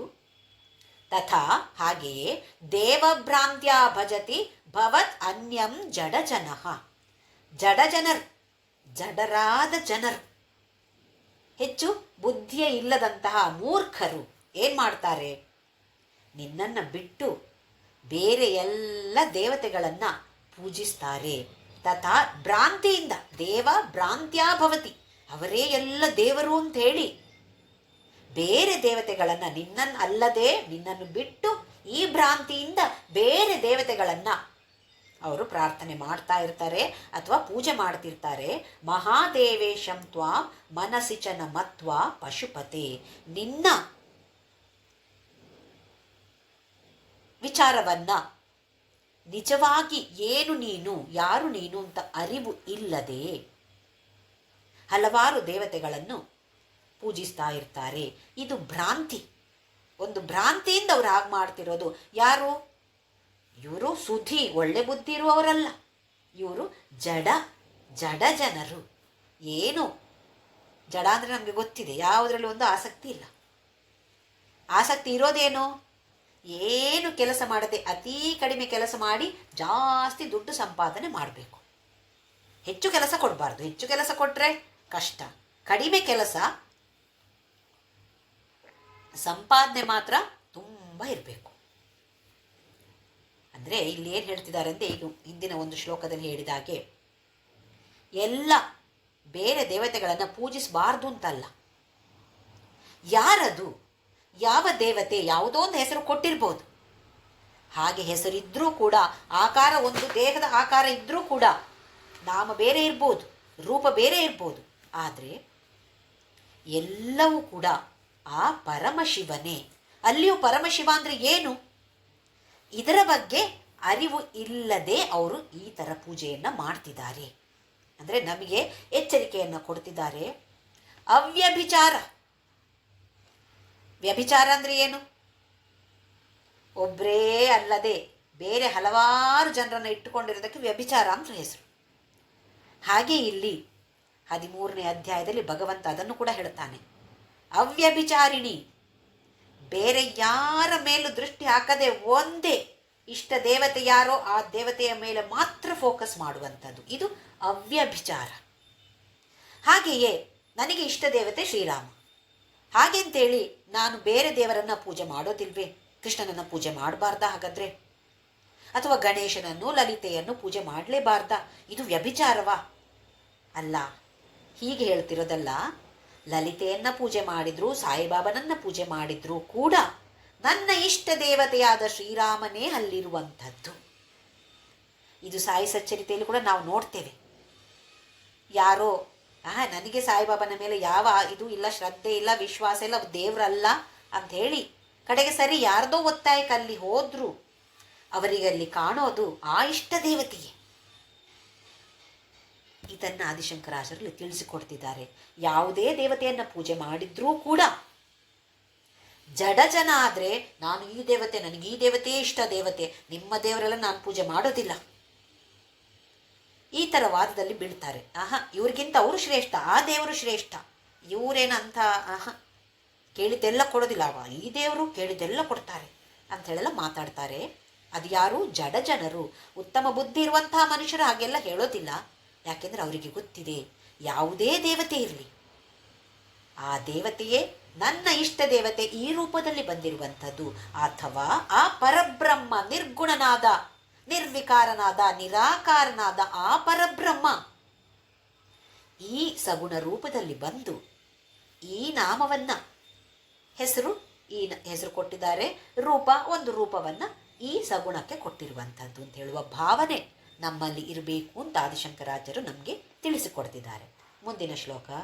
ಗಭೀರೆ ಕಾಸಾರೆ ವಿಶತಿ ವಿಜನೆ ಘೋರ ವಿಪಿನೆ ವಿಶಾಲೆ ಶೈಲೆ ಚ ಭ್ರಮತಿ ಕುಸುಮಾರ್ಥಂ ಜಡಮತಿ ಸಮರ್ಪ್ಯೈಕಂ ಚೇತಃ ಸರಸಿಜ ಮುಮಾನಾಥ ಭವತೆ ಸುಖೇನೈವ ಸ್ಥಾತುಂ ಜನೈಕ ನ ಜಾನಾತಿ ಕಿಮಹೋ. ಇದರಲ್ಲಿ ಒಂದು ಉತ್ತಮವಾದ ವಿಚಾರ ನಮಗೆ ತಿಳಿಸಿಕೊಡ್ತಾರೆ ಆದಿಶಂಕರಾಚಾರ್ಯರು. ಗಭೀರೆ ಕಾಸಾರೆ. ಕಾಸಾರ ಅಂತ ಹೇಳಿದರೆ ಒಂದು ನೀರಿನ ಕೊಳ, ಆಳವಾದ ಕೊಳ. ಗಭೀರ ಅಂತ ಹೇಳಿದರೆ ಆಳ, ಕಾಸಾರ ಅಂತ ಹೇಳಿದರೆ ಕೊಳ. ಜನ ಏನು ಮಾಡ್ತಾರೆ ಅಂತ ಹೇಳಿದ್ರೆ, ವಿಶತಿ ವಿಜನೆ ಘೋರ ವಿಪಿನೆ. ಕೆಲವರು ಆಳವಾದ ಕೊಳಕ್ಕೆ ಇಳಿದು ಅಲ್ಲಿ ಒಂದು ತಾವರೆ ಹೂವಿದೆ, ಆ ತಾವರೆಯನ್ನು ನಾನು ಭಗವಂತನಿಗೆ ಸಮರ್ಪಣೆ ಮಾಡಬೇಕು. ನನ್ನ ಅರ್ಚನೆಯಲ್ಲಿ ಆ ತಾವರೆ ನನಗೆ ಬೇಕು. ಆಳವಾದ ಕೊಳಕ್ಕೆ ಇಳಿಬಹುದು, ಅಥವಾ ವಿಜನೆ, ಯಾರು ಜನರೇ ಇರುವಂತಹ ಘೋರ ವಿಪಿನ ಅಂತ ಹೇಳಿದ್ರೆ ಕಾಡು, ಘೋರವಾದ ದಟ್ಟ ಅರಣ್ಯ, ಅಲ್ಲಿ ಕೂಡ ವಿಶತಿ ಪ್ರವೇಶ ಮಾಡಿ, ಯಾವುದಕ್ಕೆ?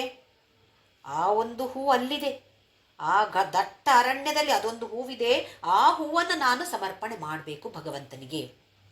ಅಥವಾ ವಿಶಾಲೇ ಶೈಲೇ ಚ ಭ್ರಮತಿ, ದೊಡ್ಡ ವಿಸ್ತಾರವಾದ ಒಂದು ಪರ್ವತ ಇದೆ, ಆ ಪರ್ವತದಲ್ಲಿ ಅಲ್ಲಿ ಇಲ್ಲಿ ಹುಡುಕಿ ಏನು, ಅಲ್ಲಿ ಒಂದು ಹೂವಿದೆ, ಆ ಹೂ ಭಗವಂತನಿಗೆ ನಾನು ಅರ್ಚನೆ ಮಾಡಬೇಕು.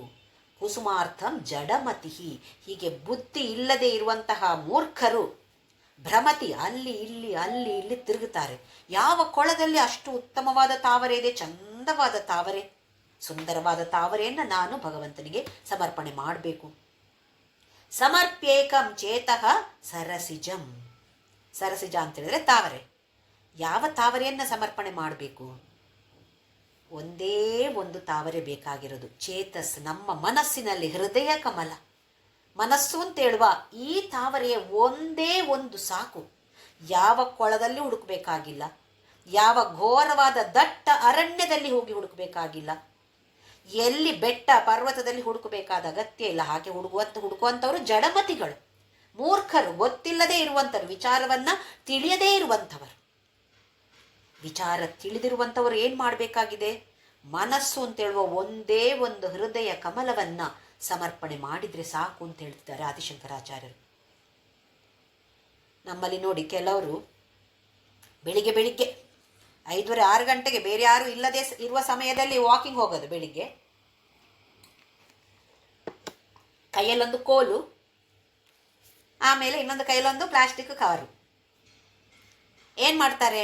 ವಾಕಿಂಗ್ ಹೋಗ್ತಾ ಯಾರ್ಯಾರ ಮನೆಯಲ್ಲಿ ಗಿಡಗಳು ಸ್ವಲ್ಪ ಹೊರಗಡೆ ಬಗ್ಗಿರುತ್ತೆ ನೋಡಿ, ಕಾಂಪೌಂಡ್ ವಾಲಿಂದ, ಅದನ್ನು ಕೋಲಿನಿಂದ ಎಳೆದು ಆ ಹೂವನ್ನು ತೆಗೆದು ನಮ್ಮ ಪ್ಲಾಸ್ಟಿಕ್ ಕವರಲ್ಲಿ ಹಾಕಿಕೊಳ್ಳೋದು. ಇಂಥ ಹಲವಾರು ಜನರನ್ನು ನಾವು ನೋಡ್ತೇವೆ ಪಬ್ಲಿಕ್ ಪಾರ್ಕಿನಲ್ಲಿ ಬೆಳಗ್ಗೆ ಬಂದು ಅಲ್ಲಿರುವ ಹೂಗಳನ್ನೆಲ್ಲ ಕಿತ್ತು ಪ್ಲಾಸ್ಟಿಕ್ ಕವರಲ್ಲಿ ಹಾಕಿ ಮನೆಗೆ ತಗೊಂಡೋಗಿ ದೊಡ್ಡ ಭಕ್ತಿಯಿಂದ ಪೂಜೆ ಮಾಡುವಂಥದ್ದು. ನಾವೇನು ಅದನ್ನು ಸಮರ್ಪಣೆ ಮಾಡುವಂಥದ್ದು? ಗಿಡ ಭಗವಂತನಿಗೆ ಸಮರ್ಪಣೆ ಮಾಡಿ ಆಗಿದೆ, ಅದನ್ನು ಕಿತ್ತು ನಾವು ದೊಡ್ಡ ಭಕ್ತಿಯನ್ನು ತೋರಿಸಿಕೊಳ್ಳುವಂಥದ್ದು. ನಾನು ಪೂಜೆ ಮಾಡ್ತೀನಿ, ಅಷ್ಟು ಚಂದದ ಹೂ ಎಲ್ಲಿಂದ ತಗೊಂಡು ಬಂದದ್ದು? ಯಾರದ್ದೋ ಮನೆಯಿಂದ ಯಾರೋ ನೀರು ಹಾಕಿ ಗಿಡ ಬೆಳೆಸಿ ಪಾಪ ಹೂವನ್ನು ಅಲ್ಲಿ ಬಂತು ಅಂತಾದರೆ ನಾವು ಅದನ್ನು ಕಿತ್ತುಕೊಂಡು ಬಂದು ನಾವು ಅದನ್ನು ದೇವರಿಗೆ ಸಮರ್ಪಣೆ ಮಾಡುವಂತಹ ಒಂದು ದುಷ್ಟ ಬುದ್ಧಿ ನಮಗೆ. ಅದರಲ್ಲಿಯೂ ಬೆನ್ನನ್ನು ತಟ್ಟಿಕೊಳ್ತೇವೆ, ಇಂಥ ಹೂವಿನಿಂದ ನಾನು ಪೂಜೆ ಮಾಡ್ತೇನೆ. ಅಂಥವರಿಗೆ ಜಡಮತಿ ಅಂತ ಹೇಳ್ತಿದ್ದಾರೆ ಆದಿಶಂಕರಾಚಾರ್ಯರು, ಬುದ್ಧಿ ಇಲ್ಲದ ಮೂರ್ಖರು. ಹಾಗೆಯೇ ನಮಗೂ ಕೂಡ ಪೂಜೆ ಮಾಡಬಾರ್ದು ಅಂತ ಇಲ್ಲ, ಆದರೆ ಮನಸ್ಸು ಅದರಲ್ಲಿ ಇಲ್ಲದೆ ಇದ್ದರೆ ಪೂಜೆಯಿಂದ ಏನು ಲಾಭ? ಹೃದಯ ಕಮಲ ಅಂತೇಳುವ ಒಂದು ಕಮಲವನ್ನ ಸಮರ್ಪಣೆ ಮಾಡಿದರೆ ಸಾಕು. ಇದು ಯಾವುದು ಅಗತ್ಯ ಇಲ್ಲ, ಮಾಡಬಾರ್ದು ಅಂತ ಇಲ್ಲ. ಆದರೆ ಅದನ್ನು ಮಾಡಿ ಈ ಹೃದಯ ಕಮಲವನ್ನು ಸಮರ್ಪಣೆ ಮಾಡದೆ ಇದ್ದರೆ ಪ್ರಯೋಜನ ತುಂಬ ತುಂಬ ಕಡಿಮೆ. ಸಮರ್ಪೇಕಂ ಚೇತಃ ಸರಸಿಜಂ ಉಮಾನಾಥ ಭವತೆ, ಉಮಾನಾಥನಾದ ನಿನಗೆ ಇದನ್ನು ಸಮರ್ಪಣೆ ಮಾಡಿದರೆ ಸಾಕಲ್ವೇ. ಸುಖೇನೈವ ಸ್ಥಾತು ಜನೈಹ ನ ಜಾನಾತಿ ಕಿಂ ಅಹೋ, ಅಯ್ಯೋ ಜನರಿಗೆ ಗೊತ್ತಿಲ್ವೇ, ಎಲ್ಲ ಕಡೆ ತಿರುಗಾಡಿ ಭ್ರಮತಿ, ಎಲ್ಲ ಕಡೆ ತಿರುಗಾಡ್ತಾ ಇರ್ತಾರೆ. ಆ ಹೂ ಬೇಕು ಈ ಹೂ ಬೇಕು ಅಂತ ಎಷ್ಟು ಕಷ್ಟಪಟ್ಟು ತಗೊಂಡು ಬಂದು ಅದನ್ನು ಸಮರ್ಪಣೆ ಮಾಡ್ತಿದ್ದಾರೆ ಯಾರು? ಜಡಮತಿ. ಅದಲ್ಲದೆ ಈ ಹೃದಯ ಕಮಲವನ್ನು ಸಮರ್ಪಣೆ ಮಾಡಿದರೆ ಸುಖೇನ, ಎಷ್ಟು ಸುಖ. ಆ ಭಗವಂತನ ಪಾದ ಕಮಲದಲ್ಲಿ ಮನಸ್ಸನ್ನು ಹಾಕಿದರೆ, ಹೃದಯ ಕಮಲವನ್ನು ಸಮರ್ಪಣೆ ಮಾಡಿದರೆ ಇದರಿಂದ ಸುಖ ಇನ್ನೇನಿದೆ. ಆದಿಶಂಕರಾಚಾರ್ಯರು ಮಾನಸ ಪೂಜೆಗೆ ಅತಿ ಅತಿ ಪ್ರಾಮುಖ್ಯತೆಯನ್ನು ಕೊಡ್ತಿದ್ದಾರೆ. ಬೇರೆ ಪೂಜೆ ಯಾಂತ್ರಿಕವಾಗಿ ಮಾಡಿದ್ರಿಂದ ಹೆಚ್ಚು ಲಾಭ ಏನೂ ಇಲ್ಲ. ಕಬೀರರು ಒಂದು ಹಾಡಿನಲ್ಲಿ ಹೇಳ್ತಾರೆ, ಕೈಯಲ್ಲಿ ಬೆರಳಿನಲ್ಲಿ ನಾಮ ಜಪದ ಮಾಲೆ ತಿರುಗ್ತಾ ಇರತ್ತಂತೆ. ಬೆರಳು ನಾಮ ಜಪವನ್ನು ತಿರುಗಿಸ್ತಾ ಇರತ್ತೆ. ನಾಲಗೆ ತುಟಿಗಳು ಬಾಯಿಯ ಒಳಗೆ ತಿರುಗುತ್ತಾ ಇರತ್ತೆ. ರಾಮ ರಾಮ ರಾಮ ರಾಮ ರಾಮ ರಾಮ ಆಗ್ತಾ ಇರತ್ತೆ. ಹಾಗೆಯೇ ಮನಸ್ಸು ಪ್ರಪಂಚದಲ್ಲಿ ತಿರುಗುತ್ತಾ ಇರತ್ತೆ ಅಂತೇಳಿ ಅದ್ಭುತವಾದ ಒಂದು ಹಾಡನ್ನು ಕಬೀರ್ ದಾಸರು ಬರೆದಿದ್ದಾರೆ. ದೊಡ್ಡ ನಾಮಜಪ ಮಾಡ್ತೇನೆ ಮಾಡ್ತೇನೆ ಅಂತೇಳಿ ಮನಸ್ಸು ಇದು ತಿರುಗಿದಾಗ ಅದು ಕೂಡ ಮನಸ್ಸು ಪ್ರಪಂಚದಲ್ಲಿ ತಿರುಗ್ತಾನೇ ಇರುತ್ತೆ. ಹೀಗಾಗದೆ ನಾವು ಹೆಚ್ಚಿನ ನಮ್ಮ ಪ್ರೋಗ್ರಾಮ್ಗಳಲ್ಲೆಲ್ಲ ಕಾಯೇನ ವಾಚ ಮನಸೇಂದ್ರಿಯೈರ್ವಾ ಬುದ್ಧ್ಯಾತ್ಮನಾವ ಪ್ರಕೃತೆ ಸ್ವಭಾವಾತ್ ಕರೋಮಿ ಯದ್ಯ ಸಕಲಂ ಪರಸ್ಮೈ ನಾರಾಯಣಾಯೇತಿ ಸಮರ್ಪಯಾಮಿ, ಇದು ಕೂಡ ಯಾಂತ್ರಿಕವಾಗಿ ಹೇಳ್ತೇವೆ. ಇದು ಒಂದು ಎಲ್ಲರೂ ಹೇಳುವಂಥ ಶ್ಲೋಕ, ನಾನು ಕೂಡ ಹೇಳ್ತೇನೆ. ಏನು? ಕಾಯದಿಂದ ಅಂದರೆ ದೇಹದಿಂದ, ವಾಚ ನನ್ನ ಮಾತುಗಳು, ಮನಸ ಇಂದ್ರಿಯ ಬುದ್ಧಿ ಆತ್ಮ ಅಂತ ಹೇಳಿದ್ರೆ ಮನಸ್ಸು, ಎಲ್ಲವೂ ಕೂಡ ಎಲ್ಲ ಇಂದ್ರಿಯಗಳು ಕೂಡ ಯಾವುದ್ಯಾವುದು ಕೆಲಸವನ್ನು ಮಾಡ್ತಾ ಇದೆಯೋ ಕರೋಮಿ ಯತ್ ಸಕಲಂ ಪರಸ್ಮೈ, ಎಲ್ಲವನ್ನು ಕೂಡ ನಾರಾಯಣ ಇತಿ ಸಮರ್ಪಯಾಮಿ, ನಾರಾಯಣ ಅಂಥೇಳಿ ನಾನು ಮಾಡುವಂತಹ ಎಲ್ಲ ಕಾರ್ಯಗಳನ್ನು ನಿನಗೆ ಸಮರ್ಪಣೆ ಮಾಡ್ತೇನೆ. ಈ ಬುದ್ಧಿ ನಮಗೆ ಬೇಕು. ದೊಡ್ಡಕ್ಕೆ ಕೂತ್ಕೊಂಡು ಪೂಜೆ ಮಾಡೋದು ಅಗತ್ಯ ಇಲ್ಲ, ಯಜ್ಞ ಮಾಡೋದು ಅಗತ್ಯ ಇಲ್ಲ, ಮಾಡಬಾರ್ದು ಅಂತಲ್ಲ, ಮಾಡಬೇಕಾದ ಅಗತ್ಯ ಇಲ್ಲ. ಯಾವಾಗ ಈ ಮನಸ್ಸು ಅಂತೇಳುವ ಹೃದಯ ಕಮಲವನ್ನು ಆ ಪರಮಶಿವನ ಪಾದ ಕಮಲದಲ್ಲಿ ಸಮರ್ಪಣೆ ಮಾಡೋಕ್ಕೆ ಸಾಧ್ಯತೆ ಇದೆ ಅಂತಾದರೆ ಇನ್ನು ಬೇರೆ ಯಾವುದರ ಅವಶ್ಯಕತೆ ಇಲ್ಲ. ಹಾಗೆ ಅಂತೇಳಿ ಇತ್ಲಾಗಿ ಹೃದಯ ಕಮಲವನ್ನು ಕೊಡೋದಿಲ್ಲ, ಅತ್ಲಾಗಿ ಯಾವ ಅರ್ಚನೆಯನ್ನು ಮಾಡೋದಿಲ್ಲ ಅಂತೇಳಿ ಸೊನ್ನೆ ಆಗಬಾರದು. ನಾವು ಏನೂ ಮಾಡದೇ ಇರೋದ್ರಿಂದ ಯಾಂತ್ರಿಕವಾಗಿ ಮಾಡೋದು ಕೂಡ ಒಳ್ಳೆಯದೇ. ಹಾಗೆ ಯಾಂತ್ರಿಕವಾಗಿ ಮಾಡ್ತಾ ಮಾಡ್ತಾ ಮಾಡ್ತಾ ಸ್ವಲ್ಪ ಸ್ವಲ್ಪ ಮುಂದಕ್ಕೆ ಹೋಗಬೇಕು ತಾನೆ. ಓಹೋ, ಏನು ಮಾಡ್ತಾ ಇದ್ದೇನೆ, ಸ್ತೋತ್ರ ಲಲಿತಾ ಸಹಸ್ರನಾಮ ಪಠಣೆ ನಡೀತಾ ಇದೆ, ಮನಸ್ಸು ಅಲ್ಲಿಲ್ವೇ? ಮತ್ತೆ ಮನಸ್ಸನ್ನು ಅಭ್ಯಾಸೇನತು ಕೌಂತೇಯ ವೈರಾಗ್ಯೇಣ ಚ ಗೃಹ್ಯತೆ ಅಂತ ಹೇಳ್ತಾನೆ ಭಗವಂತ 6ನೇ ಅಧ್ಯಾಯ ಭಗವದ್ಗೀತೆಯಲ್ಲಿ. ಅಭ್ಯಾಸ ಮಾಡ್ತಾ ಮಾಡ್ತಾ ವೈರಾಗ್ಯ. ಯಾವುದರ ಬಗ್ಗೆ ವೈರಾಗ್ಯ? ಪ್ರಪಂಚ ಕೆಟ್ಟದು ಅಂತಲ್ಲ, ಪ್ರಪಂಚ ಒಳ್ಳೆಯದೇ. ಆದರೆ ಅದು ಯಾವುದು ಕೂಡ ಶಾಶ್ವತ ಅಲ್ವೇ? ಶಾಶ್ವತ ಯಾವುದಿದೆ? ಸತ್ ಅಂತ ಹೇಳೋದು ಯಾವುದಿದೆ? ಭೂತಕಾಲದಲ್ಲಿ, ವರ್ತಮಾನ ಕಾಲದಲ್ಲಿ, ಭವಿಷ್ಯತ್ ಕಾಲದಲ್ಲಿ ಇರುವಂಥದ್ದು ಯಾವುದು? ಇದರ ಬಗ್ಗೆ ವಿಚಾರ, ವಿವೇಕ, ಆಮೇಲೆ ವೈರಾಗ್ಯ. ಆ ವಿವೇಕದಿಂದ ಬಂದಂತಹ ವೈರಾಗ್ಯ. ಹೀಗಿದ್ದಾಗ ಮನಸ್ಸು ಸ್ವಲ್ಪ ಸ್ವಲ್ಪವಾಗಿ ಭಗವಂತನಲ್ಲಿ ಲೀನವಾಗ್ತಾ ಹೋಗಬೇಕು. ಅದಕ್ಕೋಸ್ಕರ ಆದಿಶಂಕರಾಚಾರ್ಯರು 100 ಶ್ಲೋಕಗಳಿರುವಂತಹ ಅದ್ಭುತವಾದ ಶಿವಾನಂದ ಲಹರಿಯ ರಚನೆ ಮಾಡಿ ನಮಗೆ ಕೊಡುಗೆಯಾಗಿ ಕೊಟ್ಟಿದ್ದಾರೆ. ಇದರ ಅರ್ಥವನ್ನು ತಿಳಿದುಕೊಂಡು ಸಾಧ್ಯವಾದರೆ ಯಾವತ್ತಾದರೂ ಒಂದು ಸಲ, ಯಾಕೆಂದರೆ 100 ಶ್ಲೋಕ ಇದೆ, ಇದನ್ನು ಕಂಠಪಾಠ ಮಾಡೋದಷ್ಟು ಸುಲಭ ಇಲ್ಲ, ಯಾವತ್ತಾದರೂ ಒಂದು ಸಲ ಆದರೂ ಮನಸ್ಸಿಗೆ ಹಾಡಬೇಕು ಅಂತ ಇದ್ದಾಗ ಇದನ್ನು ಹಾಡೋದಕ್ಕಿಂತ ಹೆಚ್ಚು ಅದರ ಅರ್ಥವನ್ನು ನಾವು ಮತ್ತೆ ಮತ್ತೆ ಮನನ ಮಾಡಬೇಕು. ಯಾವುದಕ್ಕೆ ಶಂಕರಾಚಾರ್ಯರು ಪ್ರಾಮುಖ್ಯತೆಯನ್ನು ಕೊಡ್ತಿದ್ದಾರೆ? ಮಾನಸ ಪೂಜೆ. ಮನಸ್ಸಿನಿಂದ ನಾವು ಮಾಡುವಂತಹ ಯಾವುದೇ ಕೆಲಸವೂ ಇರಲಿ, ಅದನ್ನು ನಿನಗೆ ಅರ್ಪಣೆ ಅಂತ ಅಂಥವರಾಗಲಿ ನಾವೆಲ್ಲರೂ ಕೂಡ ಅಂತ ಹೇಳಿ ಪ್ರಾರ್ಥನೆಯನ್ನು ಮಾಡ್ತಾ ನಾಮಸ್ಮರಣೆ ಮಾಡೋಣ. ಓಂ ಶ್ರೀರಾಮ್ ಜಯ ರಾಮ್ ಜಯ ಜಯ ರಾಮ್. ಓಂ ಶ್ರೀರಾಮ್ ಜಯ ರಾಮ್ ಜಯ ಜಯ ರಾಮ್. ಓಂ ಶ್ರೀರಾಮ್ ಜಯ ರಾಮ್ ಜಯ ಜಯ ರಾಮ್. ಓಂ ಶ್ರೀರಾಮ್ ಜಯ ರಾಮ್ ಜಯ ಜಯ ರಾಮ್. ಓಂ ಶ್ರೀರಾಮ್ ಜಯ ರಾಮ್ ಜಯ ಜಯ ರಾಮ್. ಓಂ ಶ್ರೀರಾಮ್ ಜಯ ರಾಮ್ ಜಯ ಜಯ ರಾಮ್. ಓಂ ಶ್ರೀರಾಮ್ ಜಯ ರಾಮ್ ಜಯ ಜಯ ರಾಮ್. ಓಂ ಶ್ರೀರಾಮ್ ಜಯ ರಾಮ್ ಜಯ ಜಯ ರಾಮ್. ಓಂ ಶ್ರೀರಾಮ್ ಜಯ ರಾಮ್ ಜಯ ಜಯ ರಾಮ್. ಓಂ ಶ್ರೀರಾಮ್ ಜಯ ರಾಮ್ ಜಯ ಜಯ ರಾಮ್. ಓಂ ಶ್ರೀರಾಮ್ ಜಯ ರಾಮ್ ಜಯ ಜಯ ರಾಮ್. ಓಂ ಶ್ರೀರಾಮ್ ಜಯ ರಾಮ್ ಜಯ ಜಯ ರಾಮ್. ಓಂ ಅಸತೋ ಮಾ ಸದ್ಗಮಯ ತಮಸೋ ಮಾ ಜ್ಯೋತಿರ್ಗಮಯ ಮೃತ್ಯೋರ್ಮಾ ಅಮೃತಂ ಗಮಯ. ಓಂ ಶಾಂತಿ ಶಾಂತಿ ಶಾಂತಿ. ಲೋಕಾ ಸಮಸ್ತ ಸುಖಿನೋ ಭವಂತು.